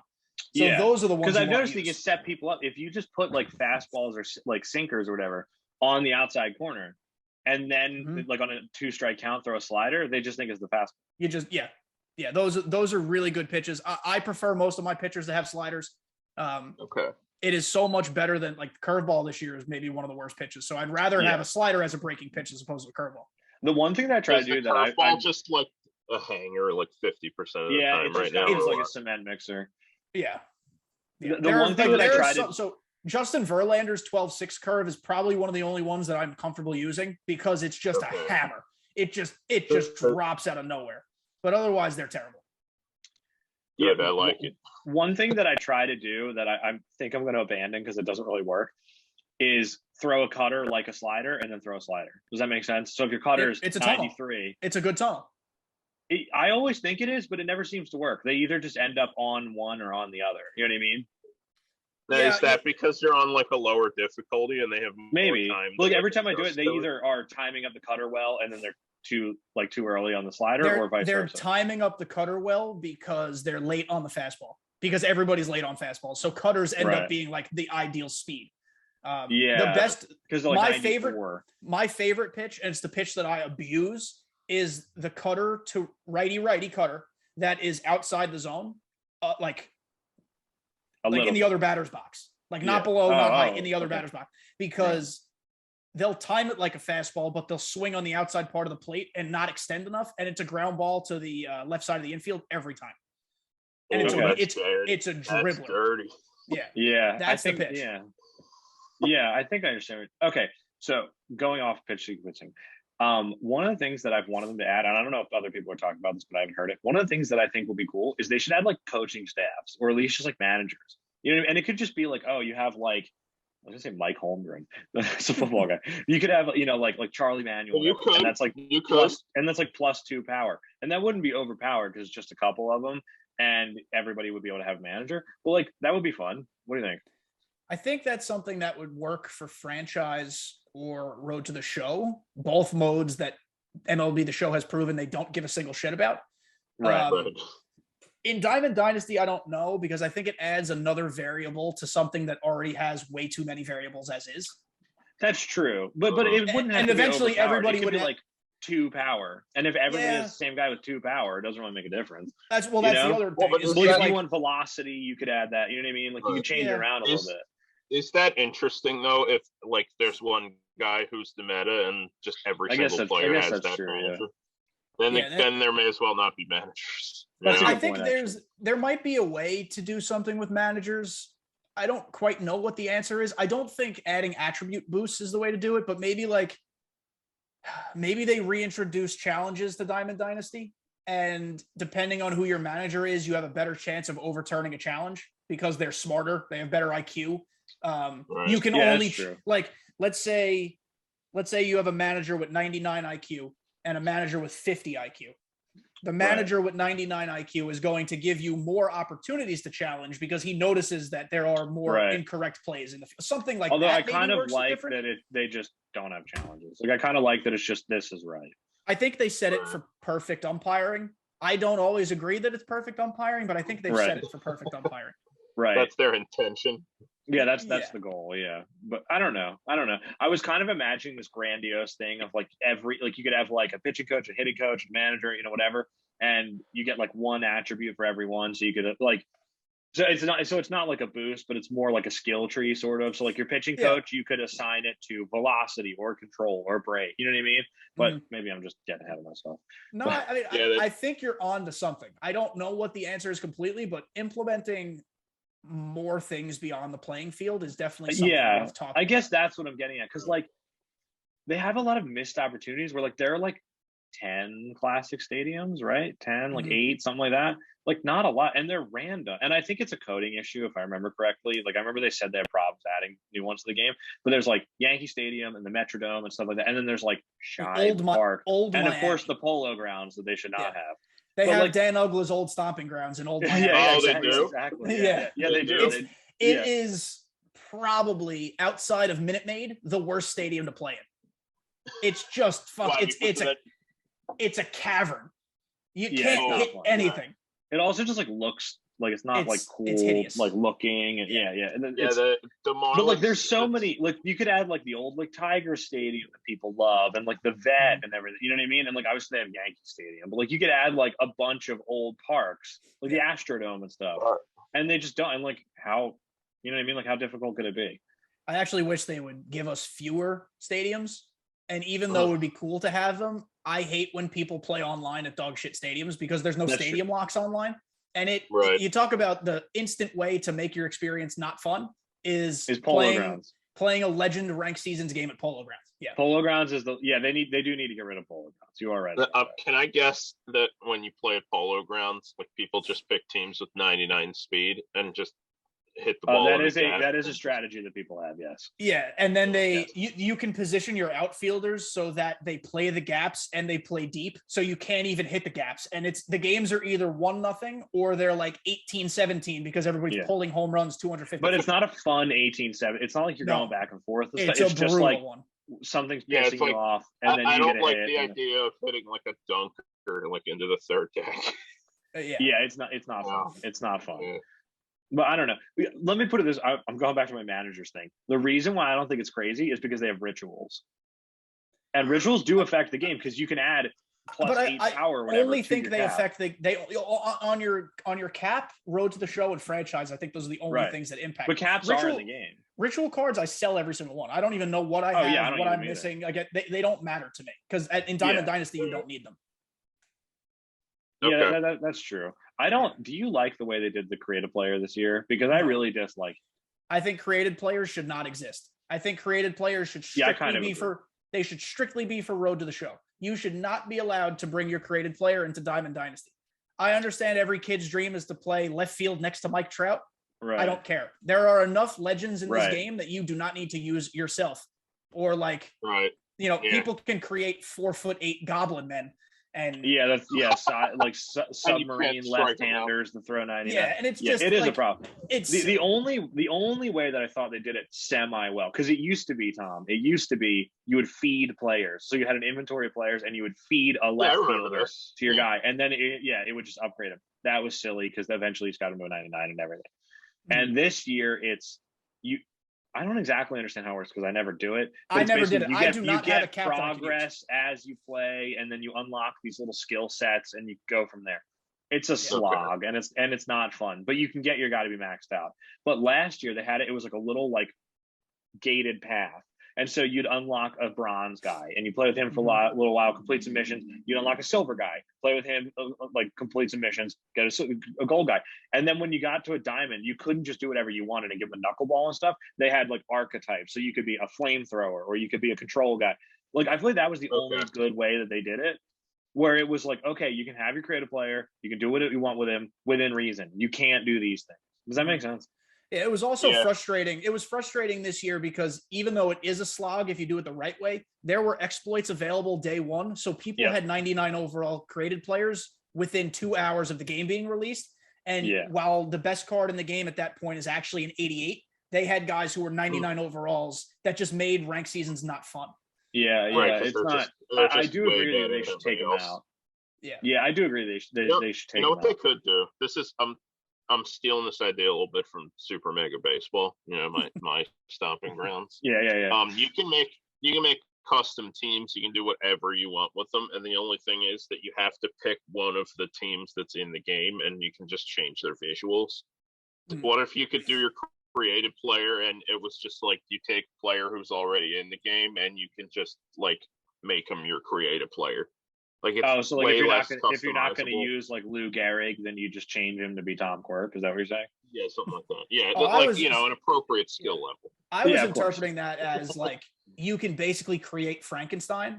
I want the contact versus right of Trey Turner. I want the contact versus left of Chipper Jones. I hate that idea. I hate that idea too, and I'm glad that's not what you were thinking of. No, I think what you're saying is you just rename a player and change the way that he looks, right? Yeah, I mean, it is kind of just you're reskinning somebody, but I feel that's the only way to let create a player be competitive. Yeah, because it's based off some semblance of reality. Yeah. Yeah, because it's based on somebody who they balanced to put in the game. Speaking of Frankensteins, right? And I know everybody loved, Tom, they added something this year called the parallel system, which is basically as you use a player, you gain XP for him. And when you get a certain XP, it's the best thing they ever did. It's the best thing they ever did. But when you get to parallel level 1 and you gain enough XP, you get +1 to every attribute. And then you gain some more XP, you get to level 2, and then you gain another point. And it caps at 5 XP, right? So you could take Mike Trout and you can get him +5 across the board, but you could also take Chris Davis and give him +5 across the board. And it's great because people because it gives you an incentive to use players more and more that you want to upgrade. If I could interject quickly, the cool thing is they number what parallel you get to globally. So like, for example, P5 superfractor is the farthest you can get. I was number 12 in the world, and there's only 17 people in the world still to have live series 78 Gary Sanchez at parallel 5. So like it's almost like I hate even saying this, but it's almost like an NFT where it's like, that's yours. You are number 12 in the world. That's yours. Yeah. But somebody can't just screenshot it and then also have your player. Well, I mean, I guess they can because my name is not attached to the number 12, but like, what would be the point? Yeah. We're getting there. Yeah. Right. Yeah, exactly. So I guess well, actually, they could do that because you know how like in the inventory screen it'll say discovered by. They very well could. Yeah, they could. Yeah, why not? Like, I haven't heard of anyone doing that. I don't think it's like a rampant issue. When popular cards come out now, every single night there's the race to who's going to get one of one parallel. Yeah, exactly. Like it's become a thing. Well, I feel like that started when Fuzzy did that with Grady Sizemore. I think so. That was funny. Yeah. And so so now, and so now it'll be like somebody loves like Derek Fisher because he's like a glitch, and so somebody wants to be the one of one. Like there's a guy named Jake Kalish who's in the Royals minor league system who's like 30. He's not going to make the majors. But like in the World Baseball Classic, somebody said that he looked like me. And so I just thought that was funny.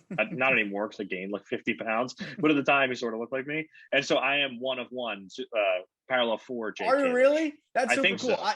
I'm working on P5, Jake Kalish. Hey guys, post-editing Ethan here. Fun fact, I actually finished that grind, and I got one of one Jake Kalish. So was it a waste of time? You decide. But I'm still incredibly proud of it, and I'll add a picture so you guys can see. Anyway, hope you're enjoying it. Back to the interview with Kenny. I have 0 1-of-1s. It's Jake Kalish. Yeah. No one's upgraded Jake Kalish. You know what I mean? Yeah. So it's it's literally like, as long as you get to that point. Sometimes you'd be surprised. Like you can prestige players that you like. That's exactly what it is. You can prestige. If you say I know Trace Pereira in real life and he's a super nice guy and I want to use him, right? If you use Trace Pereira a lot, you can upgrade him by 5 points across the board. Does that make sense? Mm-hmm. Yeah. Okay. No, and it's cool. So last year they had a prestige system where only if you got but it was not good, and it was wasn't, only certain players. Like, and the way it works with this is when you get to parallel 1, you get +1 across the board. And so like your progress tracks as you go along. So you get +1 and then you get +2. The old prestige system was you locked it in, you did all the points, and then you just got +3, and that was it. And then it was over. Yeah. So this is the best thing they ever did. But it was a necessary stepping stone to get to this. It was. Here's my idea, and I want your honest opinion, and I don't know how you're going to feel about this. Okay. I say take the cap off the parallel system. I say just let you get to parallel 80. You know what I mean? And make Derek Fisher a 99. I understand there are flaws because then you could have Trey Turner with 125 contact. Or you know what it is, maybe like do caps, like take a common and make the cap 80 overall or something. Does that make sense? I like parts of what you're saying. So now that I'm talking it out, I do see the huge flaws. Right. It's not a terrible idea. The issues are there are guys and girls who know life this game. Yeah. Who will literally get players to max 125 everything. And I don't think that's fair. At the same time, I think if you want 99 Derek Fisher, there should be a way for you to get that. It would have to be a balanced and scaled 99 Derek Fisher, but I think there needs to be a way to do it. Yeah, maybe they could do it of like commons, you can do up to 20. I'm making up numbers, but you could do up to 20. Bronzes, you could do 15. Silvers, you could do 10. Something like that. So like I think a diamond, you could still only get 5 points, but Derek Fisher, you could get plus 25. And Derek Fisher's still not going to be usable. This has been talked about. I think Scuffy talks about this sometimes. There needs to be like a golden ticket. So let's say you're ripping packs open and you pull a golden ticket. That golden ticket, first of all, they are exceptionally rare. You can't sell them. Like, it can't be something anybody can get their hands on. If you pull a golden ticket, you could take any card in the game and be like, I'm making that card a 99.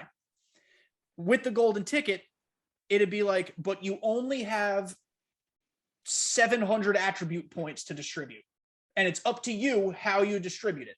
And depending on how you distribute it, it could be a max contact Derek Fisher. It could be a max speed, max fielding Derek Fisher. Like you have to be smart with how you turn it into a 99.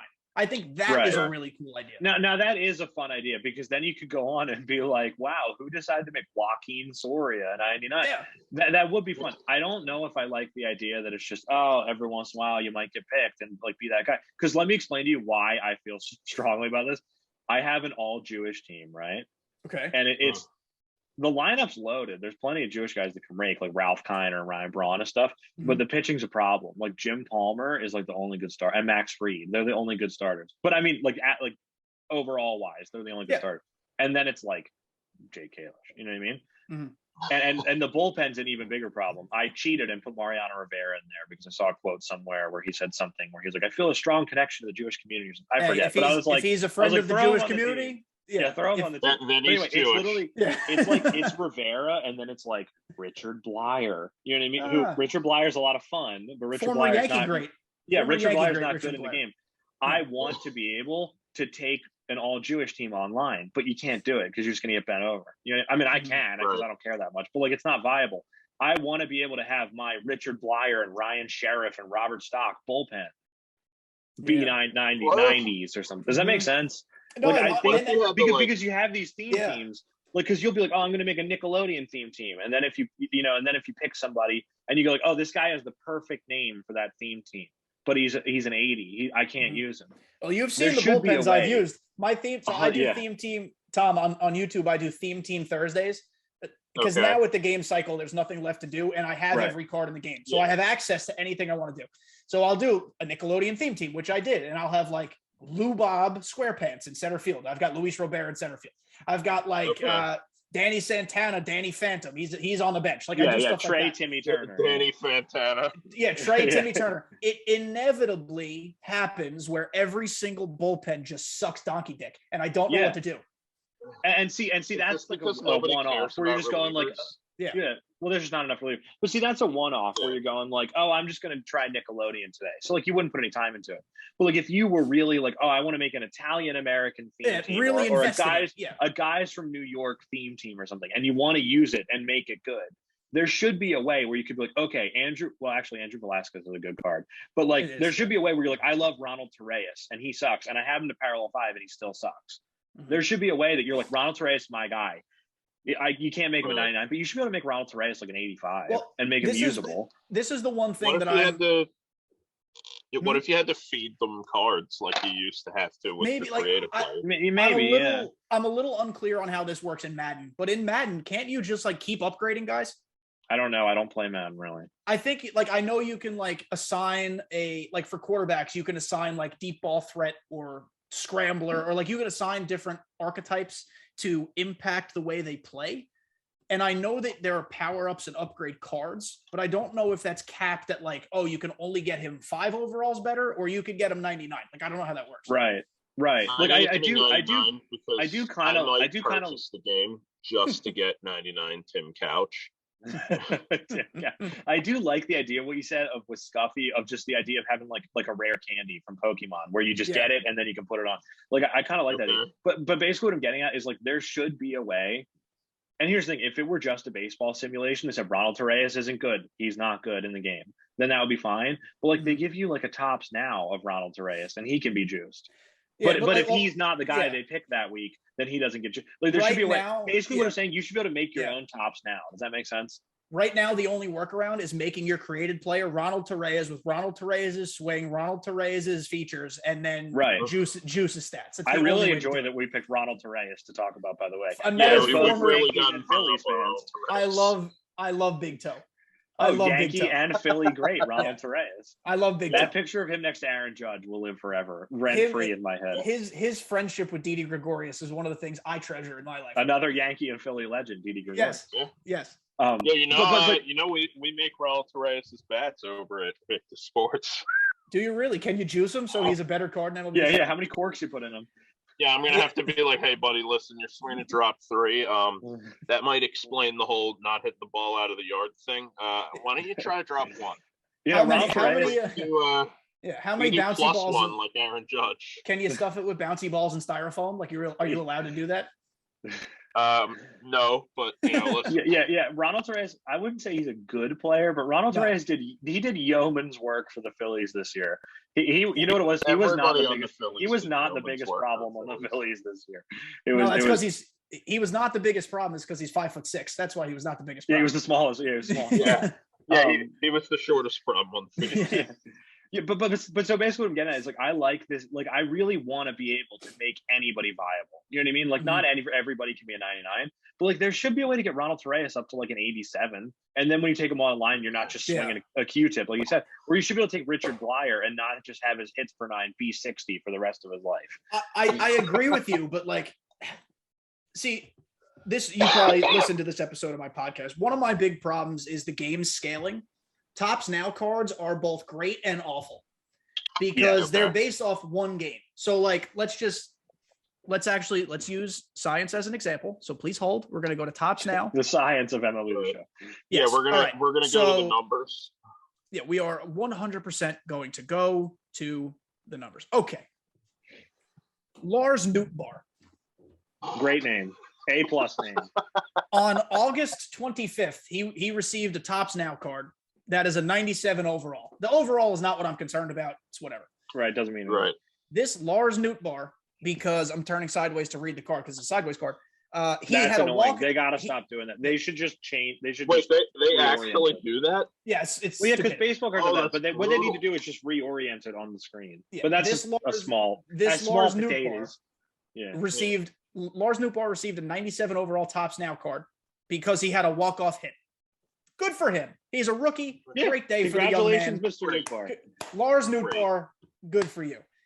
What's fucking stupid is that they gave him 125, which is max, contact versus right-handers. Right. No. In that one at-bat, did he get a hit off a righty? Yes. So in that one scenario, he is perfect off righties. That's 125 contact. By definition, that's correct. Yeah. However, what sucks is that Jimmy Fox doesn't have that. Yeah. What sucks is that 99 overall Joe Morgan starts with better player by a little bit. Starts with 118 contact rate. And like, I'm pretty sure Joe Morgan is better than Lars Nootbaar. Well, here's the thing. If you remember, I think. There's a case to be made. You know what? The jury's still out. In the beginning of the game, and I remember specifically because they only did it for like 2 weeks. In the beginning of the game, Akil Baddoo was a monster silver, right? He's another one of my favorite. He was a monster silver. Cards. And then I forget who the gold was. And then they had Ryan McMahon, who was a monster. Your mean Mercedes. Your mean Mercedes. That's right. He was a monster 84. And then Ryan McMahon was a juiced 86. Yeah. And that was it. And then they were done. Well, there were a couple other silvers, but like they should be doing silver and golds until like August, and I'm not saying they can't do diamonds. Like it started off and it was here's your silver, here's your gold, and then here's your silver, here's your gold, here's your diamond, here's your gold, here's your diamond, here's your low diamond, here's your high diamond. Yeah, it should be like silvers and golds for a while, and then golds and low diamonds, and then medium. You know what I mean? Like the number happened too fast. The number of players who got Tops Now cards who are high diamonds that don't deserve it is astounding. And I'm not going to go through every single one, but right. Some guys like Mike Moustakas is awesome. That's a guy that I'm totally cool with having. Yasmani Grandal, he would have gotten a high diamond anyway. Let's give him a Tops Now. Lars Nootbaar is not a high diamond. 97 Joey Wendell, he can go play in traffic. 97 Oscar Mercado. 97 Yoshi Susugo. Like, what are we doing here, guys? This one's really good. 97 Seth Beer, just because he hit a home run in his first at bat. Like, let's just make him a gold. I don't think he has to be a 97. And the thing is too, there's no good way to like because a guy like Lars Nootbaar gets one hit and one at bat and then gets a juice card. But a guy like Ronald Torreyes could have a really solid week and he'll never get a Tops Now. Yeah. And it's like I'd rather have the player who has a great week but not one shining moment. And the guy has one shining moment and then sucks. There are certain Tops Nows that make sense. Sebi Zavala hit 3 home runs in his hit his first Tyler Gilbert throws a no-hitter. Of course he gets a Tops Now. And they gave him a 95. Right. But like TJ Friedel, who hit his home run in his MLB debut, is a 97. Like what is happening here? Like it doesn't make sense. Yeah. So what they need to do is they need to have a little more consistency in, making their bad players really good. Well, it's the debate of we pay so much money to have Hank Aaron's rights in this game.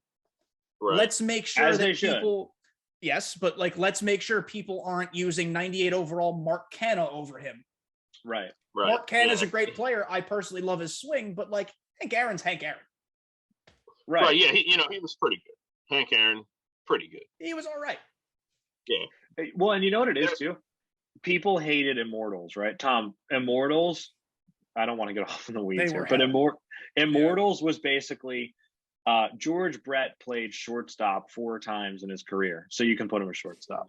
And George Brett had one season where he stole 40 bases. So he now has 99 speed. They just Frankenstein together the best card that could possibly be. It was a really cool idea. I give them credit. It was a great idea. It didn't work out well, and I understand why people were pissed. They turned every legend into an Egyptian god card. It's right, and and it was too much. It was too much. Okay, fine, I understand that. Right, but I feel like tops now are just sort of like little Immortals now, and they don't have the same problem because it's not now. Oh, George Brett's my shortstop, but it's like Lars Nootbaar should not ever be a usable card. Lars Nootbaar should be, if you want to give him a really cool silver and he's a battle royale card and that's great. Lars Nootbaar is not a diamond. I mean, Lars Nootbaar might be a great guy and he might go off next year, but Lars Nootbaar this year, I want to apologize first of all. Lars Nootbaar because we're really shredding him right now. Into a meme role. He's probably a nice guy. I don't know. Yeah, but I feel like Topps Nows should really only be and also they should make common and bronze tops now, honestly. If you think about it, there should be a guy who if Terrence Gore steals 5 bases, he shouldn't be able to hit, and he shouldn't be able to field.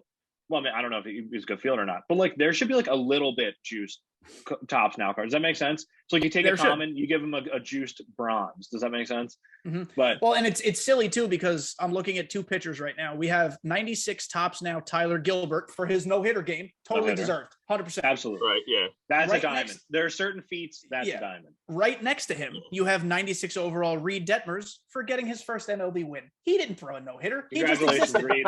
I'm very proud of you, Reed. Reed. You know what? I never got any MLB wins. Reed, so, you know what? One more win than the 3 of us will ever have. Reed should probably be an 82. He doesn't need to be a 96. Yeah. Right, yeah. I'm sure he pitched well. It doesn't. And the thing is too, if this game were just Battle Royale, then it would, or if this game were just Diamond Dynasty, then it would be what's the point? But they have Battle Royale, so they have a mode where it totally incentivizes making bad. Yeah, these guys are useful. Yeah, it's. I don't know. There's a lot of problems, and let's not even get off into franchise or anything. There are a lot of problems. But I don't play enough franchise to know anything about it. All I know is that it definitely sucks. Yeah. Now, one thing I want to say that I haven't heard people say, and I'm not trying to be an SDS apologist, but one thing that I do want to say that I want to be fair to them about is people forever were where's Stadium Creator? I want Stadium Creator. Stadium Creator was MVP baseball. How come it's not in this? Right? Okay. They finally did it. Now Stadium Creator's here. Everybody was hyped.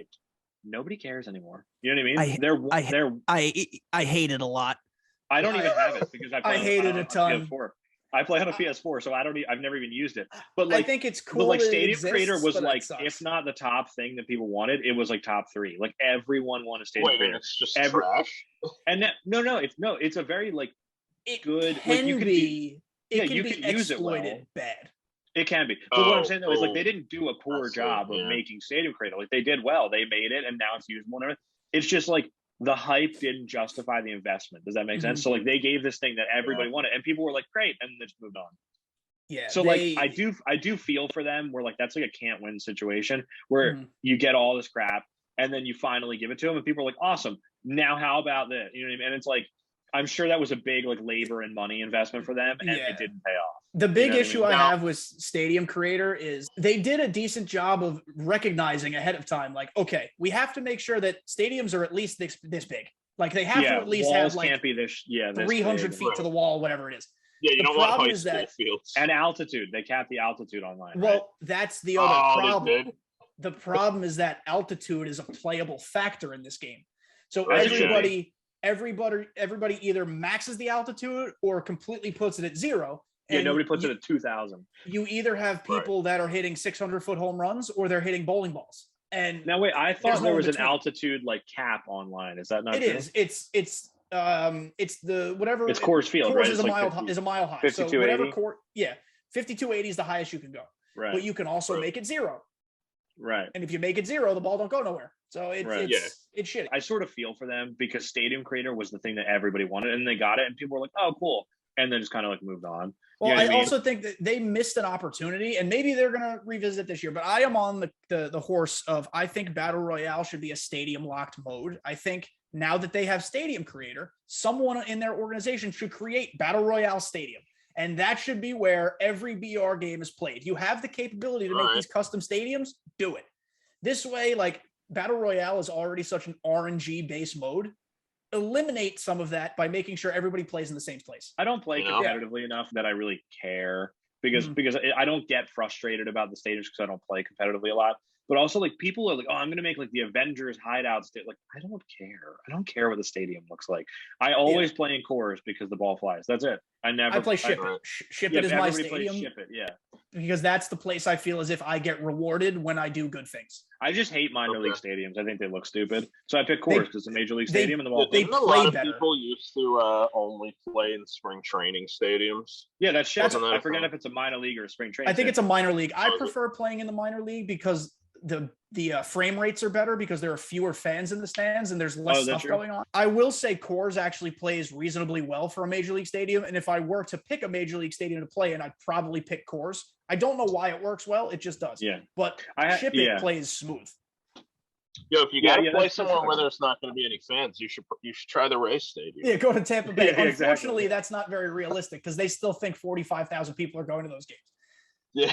Dude, although one thing they added a couple of years ago, the Dan Ugla era Marlins at the end would get like 300 fans. Yeah. Can you imagine that you get like 200 FPS? They used to have to put out newspaper ads to get people. Yeah. They had to pay seat fillers. Yeah, but a couple of years ago they did add that thing where if the game's not going well for the home team, the crowds start to empty out.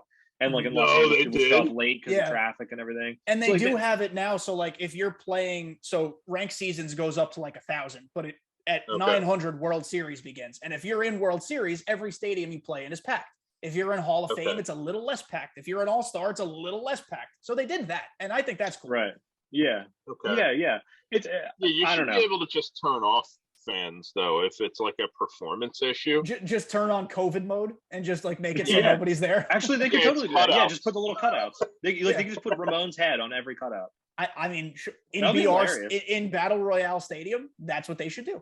Actually, that's your ritual. Instead of like, oh, you got talcum powder and then it never does anything, you should be able to get little cardboard cutouts to put in the stand. So you could pick like a dog or you could pick Ramon's head. There are a lot of problems with this game, but I do want to give SDS credit for listening about stuff because like I don't think EA listens with Madden. I think they just find out what they can gouge you on next and then they take your money.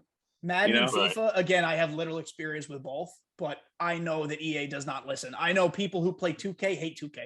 Like MLB The Show, I think that's the reason MLB The Show hate is so loud all the time. It's because they know the developers listen, but it still stinks. That kind of sucks when people do that, actually. Yeah. It's like give a mouse a cookie, they want a glass of milk. You know, it's what it is. Yeah. That kind of sucks for that. I feel bad. And they've also done a good job about giving a lot of the legends that people like. First it was Ken Griffey, and then it was Babe Ruth, and then it was like I don't know who was next. Like Hank Aaron was a big one, and Willie Mays and Mickey Mantle. Like they do get the guys that people want. I mean, I'm sure there are some people they just can't. Like Barry Bonds will never be. No, because he wasn't even in the Players Association when he was a player. He was John Dowd. Remember John Dowd? Yeah, Reggie Stocker, John Dowd. Pick the name. Reggie Stocker. Yeah, I don't know. What was Roger Clemens? Wasn't he like Ronald Carter or something? I don't know, something like that. Randy. Oh, he might have been. I don't even remember that. Yeah, Randy Carter. Yep. Was that it? Yeah, and he was I don't know. He was like a 300-pound black guy. He was like Yankees. Yeah, dude, for a while I couldn't figure out who he was. I was like, who is this guy? This isn't a real player. And then I realized RC. Oh shoot, it's Roger Clemens. Yeah. Because I was a kid, I was kind of stupid at the time. I want to lend credence to that thought because Kevin Brown, a real baseball player, is like that does not sound like a real baseball player. Doesn't Kevin Brown sound like they're making up a name for a real player? Yeah, like Kirby Yates. I think he'd have unlimited durability though, because he loved to punch dugout walls. Really, Kevin Brown with right or left hand. It's important. Doesn't matter. I think he would just any wall was in his way, he was punching. Was Kevin Brown a Yankee? Oh, he was a big free agent signing, right? Or a trade. He was there for like a hot minute, and God was he bad, but he was there. There were some really funny like Yankees cameos. Like Randy Johnson's a good one. Randy Johnson, Pudge Rodriguez, the failed offseason when they bought high on Carl Pavano and Jared Wright, and they were both fucking awful. Yeah, Carl Pavano. Pavano's a good name. Those were also the same years where Yankees legend Chin-Ming Wong was a stud. So he would be a fun guy to have in the game. He'd be a fun, and he'd be a sinker baller too. Yeah, he'd be fun. Yeah, he'd be fun. Dude, they gotta can they get Raul Mondesi in the game? Fuck Raul Mondesi. Can we get Yankees legend Raul Ibanez? I want Raul Ibanez. Thank you. Postseason hero Raul Ibanez. That's what I want. We can or Philly's come together All-Star as Philly and Yankee fans on this. Raul Ibanez. Yeah, there are a lot of fun guys that wouldn't be diamonds. Like Sean Figgins would be so much fun. Good old Sean. Good old Sean. You remember him? Yeah. Like they should totally have like Terry. Like I think I was talking about this on your stream the other day when you were playing with all commons, and you were like, no, there's no common flashbacks. There used to be where they'd be like, use this common Justin Turner, and then you can turn it into like diamond Justin Turner. They still do that, but now with commons. Now they gave us like a 67 Justin Turner, but that's the closest. Yeah, like they should give more commons. Turner? It was Mets rookie Justin Turner. Yeah. But Mario Mendoza was hilarious. Like I loved that they did that. Like they should totally have like postseason hero Terrence Gore, and he would just be like a 50 overall. Like they need more, Mark Lemke. Yeah, Mark Lemke, exactly. Yeah, they need more jokes. They need like Shane Spencer. There should be meme cards. Yeah, totally. There you go. The meme they series. absolutely need meme cards. Yeah. Like what was Shane Spencer's highest overall? Like 68? Or take your favorite legend and then take the worst season they ever had, and boom, there's your common. Yeah, exactly. Yeah. Here's like 80-year-old Satchel Paige. Or like the should have retired 10 years ago series where we have 48-year-old Jamie Moyer and he's like a 16. Right, Pete Rose. Yeah, Pete Rose. Yeah. Pete Rose. Or Minnie Minoso. Didn't Minnie Minoso play when he was like 55 years old? The all-time accumulating stats series where Pete Rose is just like 65 and he's got 4,100 hits. He's like, I need the 3 more. Yeah, exactly. Yeah, he's up there. Yeah, that would be Omar Vizquel. Yeah, well, he's the guy. He's not a good person anymore. So they're not going to put him back in the. Although they did, there was like a bronze Omar Vizquel, right? Like on the Giants, right? I think they actually gave him a low diamond, and then they realized he was not a good person. Really? In this game, so they were like, okay, well, no more Omar Vizquel. Doesn't he have like an 87? Or maybe I'm thinking of Alomar. I don't know. Alomar, because he was the player of the Daily Moments for the month in April, and then they just never went back. Let's see if there's a Vizquel. I'll look right now. You might be right. He was the meta one year. He was like the best second baseman in the game. He was. I remember that, and he was almost impossible to get. Yeah, they should have. There's no Vizquel. There's no Vizquel. Yeah, I know there's an Alomar, but I think they made one Alomar and then called it quits. Yeah, it's like they did. Stuff came out about him or whatever. But I don't know. Yeah, we're not getting Kurt Schilling then. Unless they did a meme Kurt Schilling and every card he had was like a 15. Yeah, that's true, I guess. But like that would be so much fun to just have awful cards. To just have like Clayton Kershaw could have a terrible rookie card. A couple of years ago, there was a common Max Scherzer. It was like rookie Max Scherzer because he was terrible as a rookie. I don't remember that. He was terrible as a rookie. That would be so much fun. They gave him a common, and like that's cool. Wait, can that be today's Squash the Beef segment? Oh yeah, we have a segment on our podcast called Squash the Beef, which is where we not every episode because we don't want to manufacture beefs to squash, but we'll squash a beef between us and a baseball player. So for instance, Tom squashed the beef between him and Pat Burrell because he hated Pat Burrell and Pat Burrell was actually good. Yeah. So if you have a beef you'd like to squash, feel free. I do have a beef. It's with Joey Wendell. I will not squash it because I'll continue to hate Joey Wendell. You want to add more beef to it. This is maintain the beef. This is called. You want to grill it up and serve it. This is called tenderize the beef. Yeah, tenderize the beef. Joey Wendell is categorically the least talented baseball player in Major League Baseball. The man does nothing except like he's okay at just like poking his bat on the ball. Like he is the luckiest untalented baseball player in Major League Baseball. And he reminds me a lot of Hunter Pence. Like Hunter Pence, but not as good. No, Hunter Pence was good. Pence he was good. good. Yeah. No, but Hunter Pence was the most like uncoordinated, goofy looking guy, and he had one batting glove, and he threw all weird, and he hit all like everything he did was really goofy, and he was good.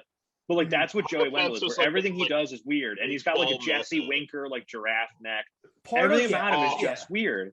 Part of my Joey Wendell hatred, and thank God he's on the Marlins now. Get him the hell out of my division. He's on a team where he's appropriate. It is an extension of my hatred and confusion of the Tampa Bay Rays, because they as an organization that must hurt. They as an organization are a team of untalented baseball players. Yet all they do is win games, and I don't get it. It's yeah. You know, it is the Yankees. You can understand because they have a lot of money, and you know what I mean. And they have like name value. They're America's team. People want to go play there.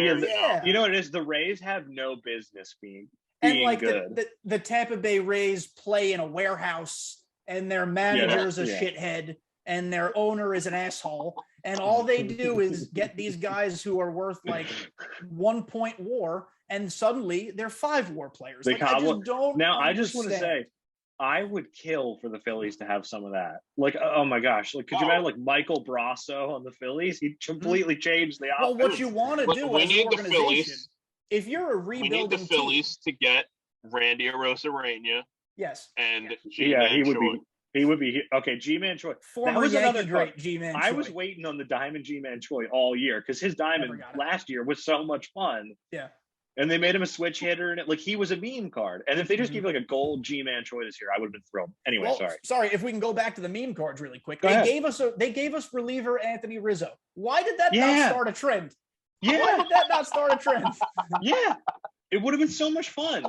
Is he a 75 overall who can't pitch? Yes. And like, could you imagine who was the guy for the Phillies that threw the guy out from left field? Vince Velasquez. Remember when he threw the guy out of home plate from left field? Yeah. That's a tops now. You know what I mean? Like that's like a silver. Like he wouldn't be able to hit, but he'd be a great fielder in left field. You know and he's got 99 arm strength. Like yeah. Yo, you know what they need to do? They need to do like the reverse of that too. Like remember when Willie Adames like struck out in like every single bat in the World Series? Mm-hmm. They should do like zero. Yeah, give him a comment. Yeah. Give him a comment. Yeah.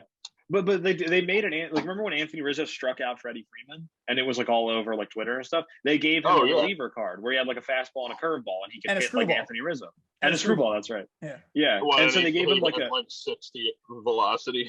Yeah, his velo literally his velo I think is like less than 50 actually. Well, he was like a battle royale like nightmare though, because he was like a kind of like pitcher, but he could rake. So you could basically get an extra bench bat. And you're not going to use all your pitchers, so he was just an extra bench bat. Well, that's cool too, though. It is cool. Anthony, they should do more. They gave Anthony Rizzo legitimately, not an exaggeration, 0 velocity. I love this. He has 52 break, so his pitches move a little bit. I guess so, yeah. And he has like Anthony Rizzo's regular hitting stats, right? Yes, and he's a real hitter. So like he's actually he has some utility. One thing they should bring back the Babe Ruth pitcher, like because I think they have a silver, right? But they had a diamond Babe Ruth pitcher at one point. Like they should bring that back. Hopefully that now that Shohei is on the cover next year, hopefully they make true two-way players on your DD roster where like right now you can only use Shohei as a starter or a right fielder. You cannot have him be able to bounce back and forth between both. Yeah. They need to create a way to have they have a starter version. Like you know how in fantasy baseball some leagues have pitcher Ohtani and hitter Ohtani. That's how they do it. Like you can't just change it in and out. Right now they need to create just a singular Ohtani card. Yeah. Although if you put starter Ohtani in the outfield, he will play. Like you know, right? I think you have to be up by a certain amount or down by a certain amount. Whatever the Rob Manfred rules of baseball position. Yeah, Robert. Yeah, exactly. Yeah. You would think that like a company that makes a game like this would have enough money to where like, all right, let's hash this out, as opposed to like Yahoo the thing Sports is like it's not a big studio actually. It's a boutique studio actually. Everybody came into this season like if you guys remember, it was like okay, Shohei Ohtani exists, but now it's like Shohei Ohtani is God. Yeah, he's Mike Trout now. Yeah. So now he's the best player in the league. Maybe that opens the door for a real true two-way card. Well, and the other thing they need to do is they had a 20. First of all, I think you should be able to have an like no bullpen if you want to. Like you should be able to put your players wherever you want and just field 25 guys, no matter what they are. But like I hate that you're locked into this many starters, this many relievers, this many hitters. You know what I mean? Like I think, like especially because they went from a 25-man roster and this year's 26-man, and they just went, here's an extra reliever. Like you should be able to have like a flex spot and be like, I want an extra guy on the bench, I want an extra starter. Yeah, like, you know what I mean? They should be able, I think you should have at least one flex spot. But I'm of the opinion of like if you want to have no bullpen and 20 hitters, like why not? Who cares? It's a fair point. I think things will change. They really should have one flex spot. Things will change if there's a DH next year. Which I mean, at this point, MLB The Show 22 might release without a DH because the CBA might not be signed yet, so we don't know. Yeah, it's going to release with a bunch of like minor league players in the game. The replacement. I'm pretty sure it's been confirmed that the lockout will not affect player likenesses, so that's good. But as far as like any new rules that are created this year during the CBA, if the CBA is signed after release, I think MLB The Show 22 is going to play exactly as 21 did with the rules. Now, do you think they'd be smart enough to go, the players want a universal DH, the owners want a universal DH? Well, when the lockout ends, there will be a universal DH. The DH thing I don't care so much about because I do think having the pitcher hit in DD adds a little strategy. What I do hope goes away forever is the runner on second base in extra innings. As long as that's gone, I don't care. Brutal. Wait, that's in the game? Yeah, because it's a real rule. Because it's an MLB rule. Now. Right. Actually, I think it's done after this year, I think. Or I think they'll debate on it in the CBA. Yeah. Like I feel like that is you just bun everybody up and then you just squeeze them in. But it's also like, if David Ortiz was your last hitter, you know what I mean? Then you're out of luck. I played a guy in the event the other day. Again, events don't matter. I was really not paying attention. He beat me 1-0 without getting a single hit because we went to extra innings and he scored his second. I believe it. Yep, I believe it. And it's just like it's dumb. It's so stupid. It's not a fun time. But and the other thing they should be able to do, I understand, because do you remember years ago, it used to be when you went to the lineup screen, it would show versus left-handed stats or versus right-handed stats. I'm actually glad that's gone. I'm glad that's gone too, because now you don't get a heads up. But you should be able to set a versus left-handed lineup and a versus right-handed lineup. You know what I mean? So like you don't get like the edge of knowing what you're doing. But that way, it's like if you have a guy who like Jim Thome, you don't have to have him play against the lefty. You can just keep him on the bench and put in Jimmy Fox, or you know what I mean? Like, I don't know. I think I see why they got rid of it because it's like not that it's more strategy, but it forces you to either have a more balanced approach or just sell out. You have to make the conscious decision of, okay, I'm going to have to sacrifice these left-handed at-bats, or I'm going to burn my entire bench by the third inning and have nobody left to pitch hit in the ninth. I guess my thing, though, is like in Major League Baseball, you set your lineup depending on who the pitcher is. There's never a time where you're like, well, I don't know who we're pitching, so I'll put in this guy. You know what I mean? Like, there's some guy going out there pitching, don't know who it is. Well, let's just wing this. Unless you're Kevin Cash and the asshole Devil Rays and just be like, oh, I'm throwing an opener today. Who's coming next? I don't know. That's a good boy. Yeah. Or you have Yankees legend, Pat Venditti, whatever. Pat Venditti. Yeah. That guy was fun. He is a blast to use in the game. I really enjoy using. Our buddy Kyle went out and bought that ambidextrous glove. Dude, that thing is just because he wanted to see if he could become a switch thrower. He needed a new glove anyway. He didn't. Does he know that he did not need a glove to learn how to switch throw? He could have just done it like this. Does he also know that he's like 28 and he's not making the major leagues? Wait. Haven't you seen the movie The Rookie? Dennis Quaid was 40 when he made the majors for the first time. So you know what? I'm taking Kyle out. We're gonna go to one of those street signs that tells you how fast you're going. I'm gonna be like, all right, buddy, let me have it. Yeah, let her rip. The heater. Yeah. Well, anyway, I feel like we've taken up. It's a disaster, by the way. The glove, not a fan at all. Yeah, I have no interest in switch pitching. We've taken up 2 hours of your time, Kenny. Thank you for coming on. Yes, thank you so much. Hey guys, thanks again for tuning in. I hope you enjoyed that conversation as much as I did. Kenny's an awesome time. If you haven't already, go ahead and check him out. His podcast is called MLB The Show, the podcast. You can find it on Apple or Spotify or anywhere else. You can also tweet at him at KDJTV, and you can find him on Twitch at KDJTV. I highly recommend it. I watch him all the time. We'll definitely be having Kenny on the show again to talk about MLB The Show 22 in a couple of months, and it'll be a blast. You know, he's obviously going to have some thoughts on the game. So am I. both avid MLB The Show players, so you can look forward to that. As for what's coming up for us, we're going to have Dan Vaughn on the show soon. He's the play-by-play voice of the American Association's Kansas City Monarchs. So that's a storied franchise with a history that goes all the way back to the Negro Leagues. And so that's an awesome conversation. He talks about being able to be a part of that and just his career in baseball through the minor leagues, and even being the play-by-play voice of the Australian Baseball League's Perth Heat. So he's got a really cool perspective on baseball domestically in, the independent leagues and the minor leagues, and also baseball abroad. So for you international fans out there like me, you're going to love this conversation. Make sure to check it out. Some more international baseball stuff. We're going to be having Paul Convoy on the show, who's the president of Baseball Scotland, and he's also the manager of their national team. So being from Scotland, he's got a great accent, which is always a good time. And he's also just got a really interesting perspective on, the international side of the game and growing baseball in a country where it's not, a super developed game, and how they're developing talent, how they're moving the game forward, and things like that. So that's going to be a really awesome conversation too. We've got some really cool guests lined up, and you guys aren't going to want to miss it. So thanks for tuning in. I hope you guys enjoyed this episode of the Baseball Podcast.